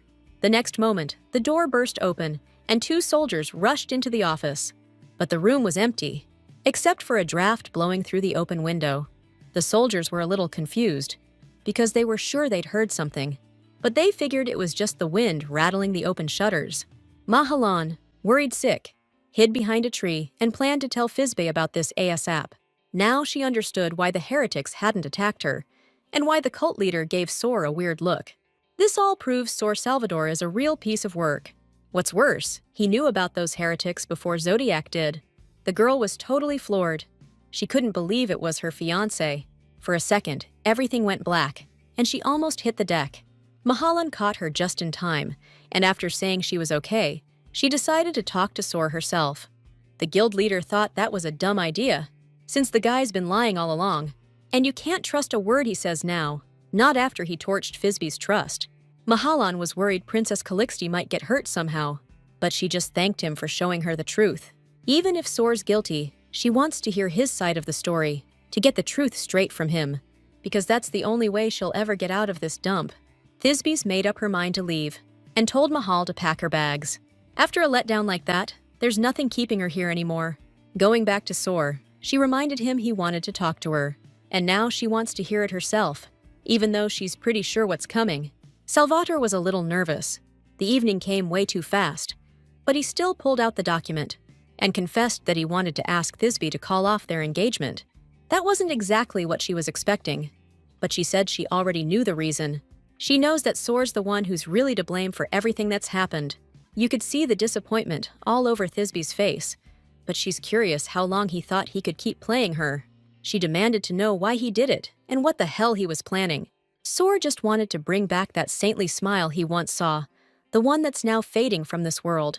And he knows damn well that Thisbe would have judged him if she'd stayed with him. He also confessed that from the very first moment he saw her, he hated her guts. Yet, he offed everyone who openly fought against her, even made a deal with heretics to take her out. That was the whole truth. And he knew Fisbeth would now hate him forever. The girl blew up and shoved him, knocking the box with the cursed ring out of his hand. She lost her balance and fell with him, screaming that he'd better not lie to her again.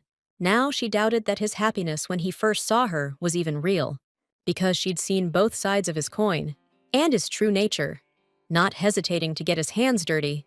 This kind of love seemed really weird to her, but Phoebe felt like he was holding back something. Her tears of disappointment dripped onto Soar's face, but he couldn't tell her anything more.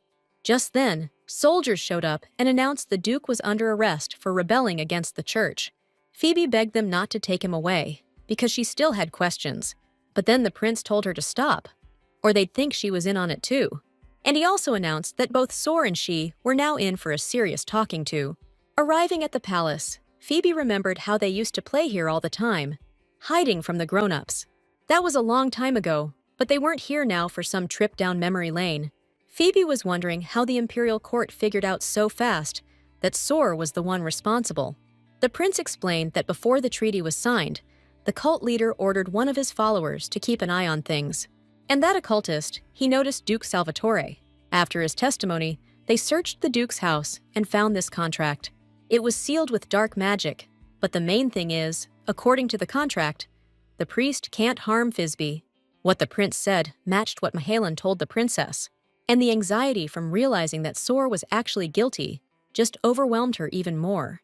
Killian went on to say that the princess doesn't really know this guy at all, and she trusts him because he's a master at putting on an act. Fisby still didn't agree, sure that she knew Soar better than the prince did, especially since it's really tough to trust absolutely no one around you. She even knows that while she was asleep, Soar rounded up the remaining occultists, but Killian clarified that things weren't exactly as they seemed. Those people were completely messed up, like they couldn't even speak.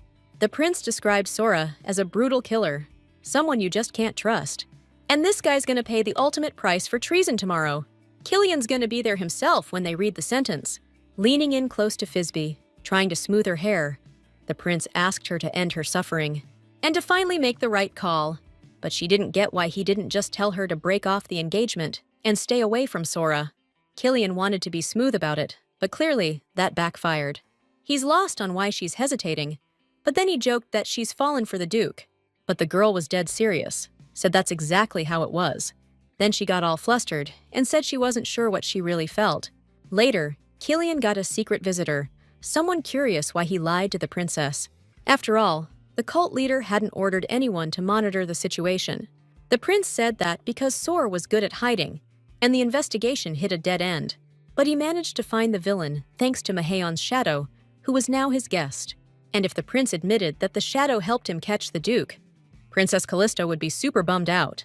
These two just agreed that Soar needed to be taken care of, for Phoebe's sake.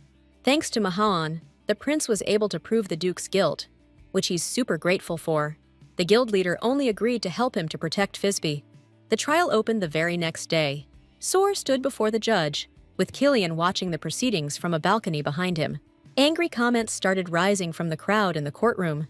Everyone wanted the Duke dead for conspiring with heretics, and they read the charges against him, attacking the sanctuary and a series of murders.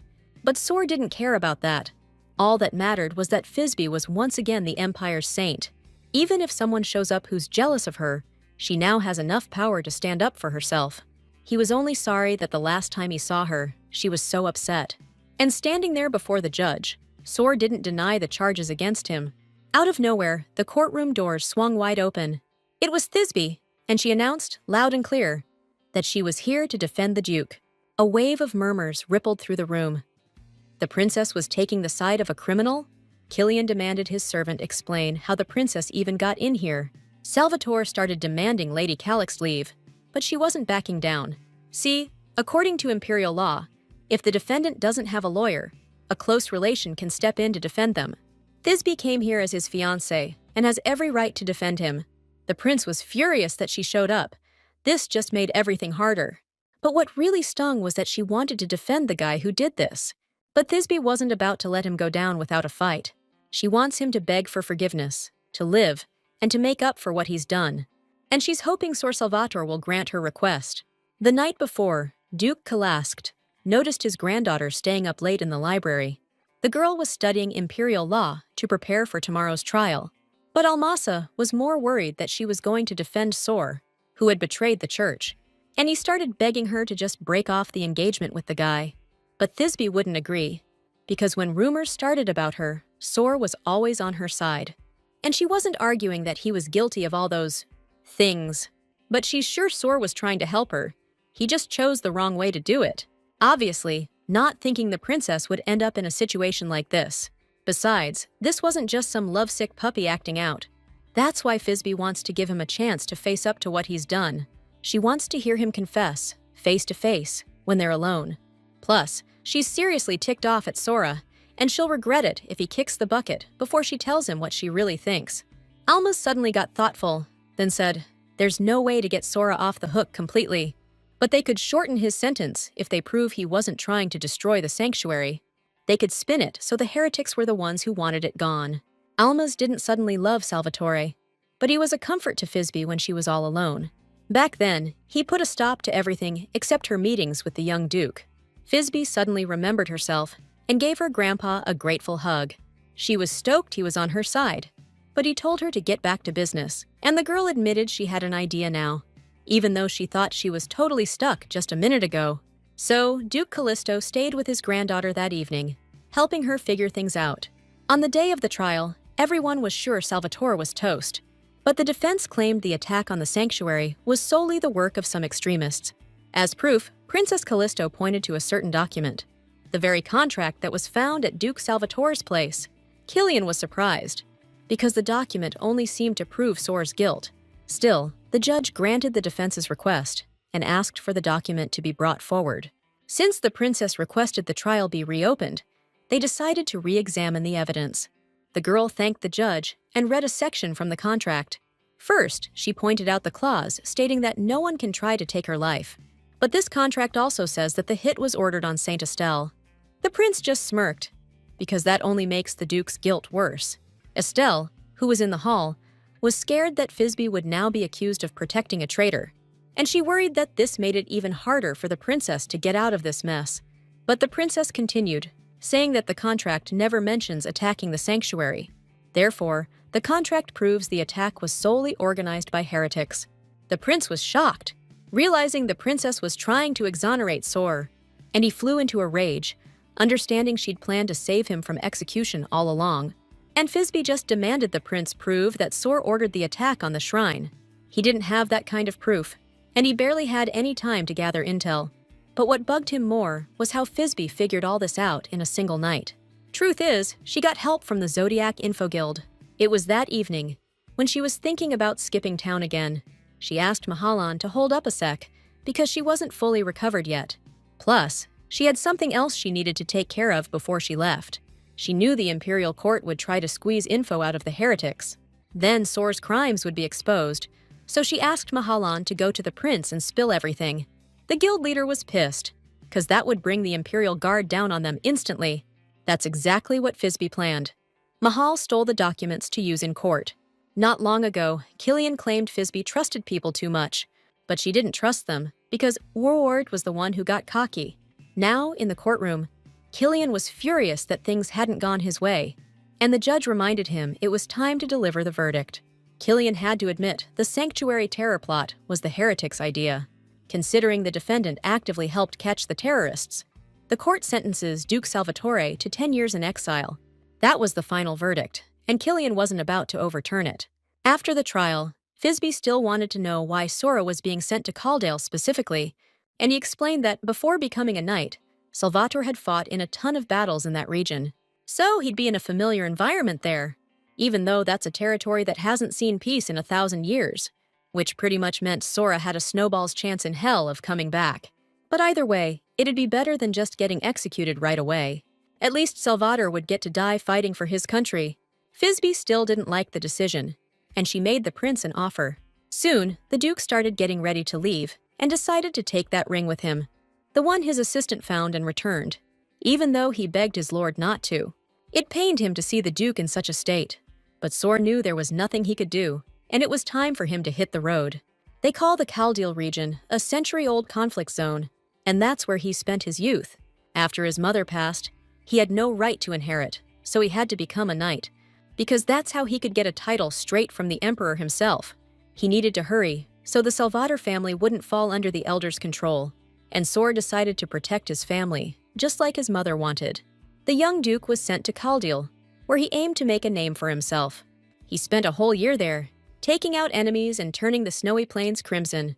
Whenever he started to get sick of it, he'd remember the brightest moment, the day he first saw the saint, who he dreamed of meeting again, even just once. But he knew if he showed up looking like this, she'd freak. So, he cleaned himself up and hid his wounds under his clothes. He also planned to bring the princess all the things she loved, believing that the saint would definitely smile again on the day they met. And when that long-awaited day finally arrived, the duke was a little on edge. But he told Thisbe that his mind was just preoccupied with a bunch of stuff. That day, the princess also got the order stripping her of her saint status. Another girl was appointed in her place, but Thisbe wasn't too bummed out about it. However, she wasn't the same cheerful girl Sor had remembered. Now he was back at the place of his childhood, noticing that nothing had changed. But even he knew it wouldn't be easy to change things around here. Either way, the most important thing to him was seeing Phoebe smile again. The Duke couldn't just stand by and watch. He had to win her back somehow, because he was too greedy, and everything he'd built had come crashing down. Sor glanced down again at the ring, the owner of which, according to legend, is doomed to a tragic end. And now he saw the whole situation as a curse brought on by that thing. But he'd be happy if Phoebe was happy, even if it meant he never saw her again. Soon, he and Lars pulled up to the snowy gates of the estate that would now be their home. They were also accompanied by a number of servants and soldiers, and Salvator told them to hurry up and for everyone to stay sharp. It broke his heart to leave Thisbe, but he didn't want to hold her back. Then, out of nowhere, they spotted that girl in the fur wrap standing right in front of the gates. Salvatore was completely stunned, not understanding how the princess got there. He even thought he was seeing things, like Thisbe's ghost was calling him to the afterlife. But Thisbe was really there, of her own free will. She'd told the prince about her escape plan when they spoke after the trial. She knew that, after everything, they'd try to strip her of her title again to protect the church's authority. Even for the prince, going up against the Pope to defend her would be a tough fight. So, in exchange for giving up her escape, Thisbe asked to be appointed warden of Kaldil. And now, standing in front of Sor, the girl explained that she would be watching him. He'd better not even think about dying or running off before I say so. Besides, we still have a lot to talk about, and Phoebe asked to stay here. Before she left for Kaldil, Grandpa tried to talk her out of it. He didn't want her going to such a dangerous place. But Phoebe had already settled things with the Emperor himself. Plus, this is a perfect chance to have a chat with Duke Salvatore. Seeing he couldn't change his granddaughter's mind, Duke Asmus didn't argue anymore. He just told her to remember that no matter where she was, she'd always be the pride of House Calixt. He also told her not to let anyone walk all over her and to stand tall. He bought her a bunch of warm clothes for the trip because Kaldil has a brutal climate. The old man was still worried about his granddaughter going to a place like that to find a husband. Thisbe was happy that her grandpa had started showing his feelings more lately. It was like he was trying to make up for lost time, even though his worries sounded more like complaints. But they were closer now, and the princess promised to write often. Then she left the house she was just starting to get used to and headed to Kaldale. When she met Sor, he immediately started demanding she leave, but he couldn't even look her in the eye while he was saying it. Anyway, Thisbe ended up being shown into the house and given a spacious room. It was a little chilly in there, since her visit was so unexpected. But what bothered her more was that Sor took off straight to the front lines as soon as she arrived, and now he won't be back for at least another week. Thisbe realized that Sor was avoiding her by heading straight to the battlefield, but she believed she'd get another chance to talk to him, especially since she was here as an overseer. So, to kill some time, the girl asked for a tour of the area. Sir Lass, who didn't go with the Duke, immediately agreed. Sor asked him to stay behind and look after Lady Calixt. He also hoped that Thisbe would see how dangerous things were and go back home. So Lass's secret mission was to convince the princess of exactly that. Right now, he explained that his presence was necessary because she hadn't fully recovered from her injuries. But Thisbe suddenly declared that Lass was also involved in whatever was going on, since Sor had an alibi. She suspected something was up because too much didn't add up. And she thought she knew Soar well enough to believe he wasn't capable of this kind of crap. Thisbe realized Salvatore was now feeling guilty about what he'd done. But using death to get ahead? That's some cold-blooded military-grade stuff right there. And she hopes Soar genuinely regrets what he's done. Later, she saw just how messed up the situation in Caldale really was. They're short on food here, and the people are worn down by the endless waves. And the damage is piling up faster than the snow can cover it. Lass was worried the noblewoman had to witness something like this, basically hinting it was high time for her to head back home. But Thisbe figured it was just a setup, an intentional trick, and Soar was behind it. Still, she was going to talk to the Duke, because that's the real reason she came here. And ending the war? That's Saint Estelle's mission. Seeing all this just made Thisbe even more determined to stick by her fiancé. After a while, the Duke came back, and there were a ton of wounded. He ordered them to be taken care of as soon as he walked in. But then he heard Thisbe's voice. Soar was surprised this girl was still around and had come out to meet him. He was even pissed that she had to see him like this, covered in stuff. Salvatore abruptly turned away, covering his face with his hand, and straight up told her to go back. But Thisbe confessed she was ready for this, and she's only here to see him. This is the perfect time to finally end things between them. Soar agreed to talk and handed her the engagement annulment papers again. He asked her to sign, reminding her how he'd covered up his actions, and that being with a cheater would only ruin her reputation more. Soar knows he messed up, and he really wants to make things right. But Thisbe said he was going about it all wrong, trying to shift the blame. Besides, she doesn't think his kindness and care were all lies. Not even now, when he's trying to break off the engagement for her own good. Things between them have gone way beyond just chatting in a coffee shop, so Thisbe decided she's not ready to end their relationship. And ripping the document in half, she declared she wouldn't break off the engagement. The Duke was completely floored, but the girl was dead certain about her decision. Soar realized that Thisbe wasn't going to change her mind anytime soon, so he decided to compromise, offering a trial period. Since the request came from him, Salvatore was willing to give her the time. He's sure that once she fully understands the situation here, Thisbe, being reasonable, will leave before her reputation is completely trashed. Soar heard rumors that she plans to stick around here for a whole year, so he decided to give her a trial run for that entire period. The girl agreed, but she had one condition. If Soar changes his mind during that time, the annulment request will be considered invalid. Salvatore agreed, but Thisbe's sure he'll change his mind way before a month is up. But 2 weeks later, she started thinking she really might lose him. The whole time, she kept in touch with Mahalan, and he told her not to give up. Plus, he knew it was hard for her to get used to living so far from home. He also believed that the Duke she loved so much wouldn't last much longer either. Thisbe initially thought so too, but Soar is way too cold with her. One night, she went to his room late, asking if he wanted to grab a bite. He would have always said yes before. He might have even cranked up the heat in the room. But now, when she asked to come in, he said there were too many prying eyes in the castle. Soar didn't want any rumors getting around, and he demanded that Thisbe stop coming to see him so late. In that moment, she thought Soar was really going to call off their engagement. He confirmed that he'd made his decision when he handed over the annulment papers. The girl told herself that his coldness was just an attempt to shield her from criticism, but she still had to know if he meant those words he said about, well, really disliking her. Soar couldn't believe she remembered what he'd blurted out back then. And Thisbe just reminded him about the terms of their trial period, that if he changed his mind, the request to break off the engagement would be null and void. The Duke hoped he could make it through the year, so Thisbe would go back home and be a saint again.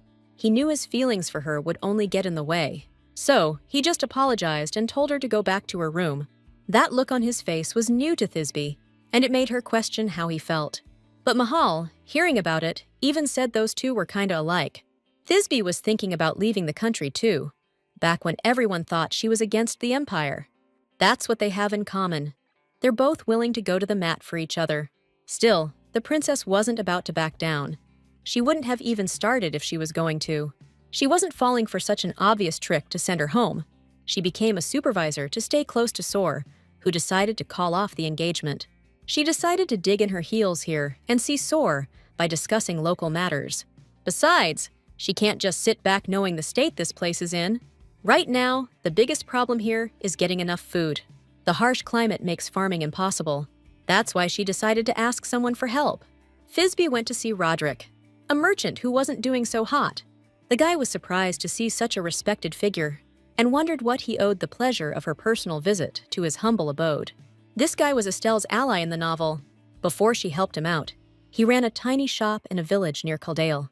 He started with deliveries, and now he might be the key to solving this problem. So, Thisbe heard he was looking for an investor and offered herself up. She already knew he wanted to build a transportation network that covered the whole empire. Up until now, every merchant had to handle their own deliveries. But Roderick's unified system would seriously cut down on transport times. Problem was, he couldn't find any backers because the concept was too out there. So Roderick was stoked that she got his idea and agreed to be his sponsor. His reaction seemed almost too enthusiastic, if you ask me. Anyway, she had one condition, but the guy was down for anything, and Thisbe asked that Caldale be the starting point for his project. The dude's thinking, if that's the deal, I can't take Thisbe's backing, 'cause starting a business in this middle-of-nowhere dump is a total non-starter. Even if you tried, you'd be signing your own bankruptcy papers. Hell, Caldale's been a war zone for over 1,000 years. That means constant need for military supplies. Plus the weather here sucks. What's worse, even the military might jack your supply convoys. That's why Roderick isn't willing to risk people's lives. But Thisbe told him to hold his horses, saying the problem could be fixed. She even promised him she'd personally take care of straightening things out. Thisbe sounded super confident, but deep down, she knew how messed up things really were. I mean, the wars in Caldale have literally been going on for centuries. Stopping this thing is damn near impossible, so we gotta find another way out. It was a cakewalk in the original story, but this plot twist just threw a wrench in everything. And to top it off, 'cause of her injury, Thisbe can't summon or use portals. After getting Mahalan on our side, I thought everything would be smooth sailing from here on out. But things are way messier than we thought. Then, after racking her brain for a while, Thisbe had an idea. She heard about this artifact that could solve our transportation problems. Easy. It's a teleportation stone that lets you magically link two doors together. That'll make getting between places a whole lot easier. And if we pitch it right, Roderick's definitely gonna bite. The next day, Thisbe set out to find that stone, come rain or shine. Knights went with her, and Lass kept saying she shouldn't be pushing herself so hard, especially 'cause ahead are lands crawling with monsters. Super dangerous. The cold was making her hands numb, but she wasn't about to turn back. She was gonna find that stone no matter what it took. And after a tough trek, she finally spotted the stone she was after. After a while longer, Thisbe crafted a few magical artifacts from it. They looked kinda like toys, but not bad for a first try. This thing's gonna unlock some new trade routes now. Lass just stared at the trinket, amazed at how the princess could sense magic. Thisbe couldn't promise it'd work though, since it was her first time doing something like this. She also wished she could link her room to Sora's. If things were different between them, they could hang out and cuddle all the time. But right now, he's not that guy. He's just a cold creature to her. Lass suggested the princess try out the item right away. It was a great idea, and Lady Calixt happily agreed. They grabbed Roderick for the test and headed to a deserted street. Thisbe admitted she hadn't tested the artifact yet, but if it worked, it should let them teleport 3 times a day. Plus, there are distance limits, and you can't teleport outside the border. And if everything goes according to plan, Roderick's business will be a guaranteed hit. The merchant reached for the door handle, the one leading to the magic portal. Meanwhile, Thisbe was praying that everything would work out. And when the door swung open, everyone gasped in amazement, especially Roderick. Beyond the door was truly another world, and the merchant started singing the princess's praises. She not only won him over, but also solved the food shortage problem. News of this spread pretty quickly, eventually reaching Duke Salvatore. After a while, they met up to talk things over. The girl showed up eagerly, but he seemed kind of troubled. After the artifact test, Salvatore was invited to come take a look. The smug merchant immediately started thanking the Duke for such an opportunity, but Sor didn't take credit and told him to thank Princess Thisbe instead. He figured that after seeing the horrors of war, she'd get spooked and run. But Thisbe didn't just bail. She actually decided to tackle the problem head-on, and the age-old chill of Caldale began to recede thanks to one person. Sor wasn't even sure if anyone could shine brighter than her. Later, he came to talk to the princess about the celebration in her honor. He was supposed to express his gratitude, but he said the problems were probably unfixable. Even so, the girl was thrilled, because Soar was doing it for her. Salvatore expected that kind of reaction, of course, but expressing gratitude was his duty. Meanwhile, Thisbe was totally lost in her fantasy about Soar finally opening up to her. Her heart started pounding like crazy, and she immediately started thinking about which dress to wear. Soon after, a festival was held in Caldale. The previous food supply problems vanished with the appearance of the magic artifact. A huge feast was thrown for the occasion, and Thisbe received tons of thanks. From talking with the townspeople, the princess also learned something new. They told her about Soar's usual behavior, which she hadn't noticed behind his constant smile. Apparently, he was cold and super strict with everyone else. Thisbe realized that he never looked at her the way he looked at those people. But she's sure that he was really himself with her, the Duke was. Now she started paying closer attention to how he acted around other people. But she didn't see the sad look in his eyes when he turned away from her. Soon, Thisbe realized she'd had a little too much to drink. She got so caught up in everything, she didn't even notice the dancing starting. Plus, she lost track of Salvatore and decided to go find him. After all, she was really hoping to get a dance with him tonight. What really bugged her was that they still hadn't really talked. So she went off to find him, not wanting to leave things the way they were. Soru himself felt weird being alone when the party was in full swing, but there was nothing he could do. He needed to get away from Thisbe, because when he glanced at her again, he caught her eye. Again. For a second, he thought she was going to wave, like, say, hi or something, but he quickly looked away, trying to act like he didn't even see her. Salvatore thought he could handle all this, but he realized he was dead wrong. He felt that urge, again, that need to get close to the princess, but he was scared that giving in to that urge could be the end of him. So, he decided he wouldn't get within a mile of Thisbe today, because he'd lose it, especially with all the booze he'd had. And while he was thinking all this, Thisbe spotted him and called out to him. He wanted to bolt, but he noticed the princess didn't look so good. She barely made it to him before she started fading, and he caught her in his arms. He carried her to her room and laid her on the bed. And all that time, Thisbe kept repeating his name in a daze. And just as her head touched the soft pillow, without even opening her eyes, she asked Salvatore to dance with her. Soar just stood there, not knowing what the heck he was supposed to do. For a while, Thisbe mumbled her request to dance, a little incoherently. For a moment, Salvatore gave in to his feelings, and he wanted to respond to her with tenderness. He even leaned in a little, wanting to wake the sleeping princess with a kiss. But he immediately pulled back, realizing he couldn't do that to someone who was asleep. Just then, the voices of the knights could be heard from outside the door. Las was calling the shots, telling the knights where to search, and Soar realized they were being hunted. He decided to cut out any potential misunderstandings and planned to have a chat with Las. But just as he took a few steps toward the door, Thisbe called out to him again. She woke up and in a languid voice begged him not to leave, even trying to take his hand. Soar saw her gaze, sincere and full of desperation and hope. Something inside him twinged at that moment, and it showed on his face. The next morning, Thisbe remembered calling Soar's name a few times before blacking out. Then a maid came to her, bringing water for her to wash with. Emily was worried if her mistress was all right, and she assured her that everything was fine. But then the girl heard a commotion outside and asked what was going on. And when the maid confessed she had a message for Thisbe, she got worried. There was a crowd of people gathering little by little outside the windows. Turns out, word of the lavish banquet had reached even the common soldiers. Hungry and beat, they decided to join Caldale. And with most of the local knights off at war, Soar needs people to protect the land. But he suspected there might be a spy hiding among the new recruits, and he didn't know how to weed out the ones who were actually on the level. Seeing Salvatore's worry, Thisbe offered to handle the problem. She used the power of the Libra constellation to tell truth from lies. And Soar started calling the soldiers up one by one to ask them why they wanted to join Caldale. The method was simple. Make people talk in front of these scales. The energy of their words flows, so liars fall onto one side and truth-tellers on the other. That's how Salvatore could figure out who to welcome in and who to reject. And Thisbe was happy that her powers had recovered a bit, so she could come help out. During the selection process, the girl stood next to the Duke in the hall, even though he thought it was still too early for her to handle so many people. By evening, Thisbe felt drained. Having had to vet over 100 people, she'd already changed and was getting ready to drift off to sleep when there was a knock at the door. Soar stood in the hallway on the other side, asking for permission to come in.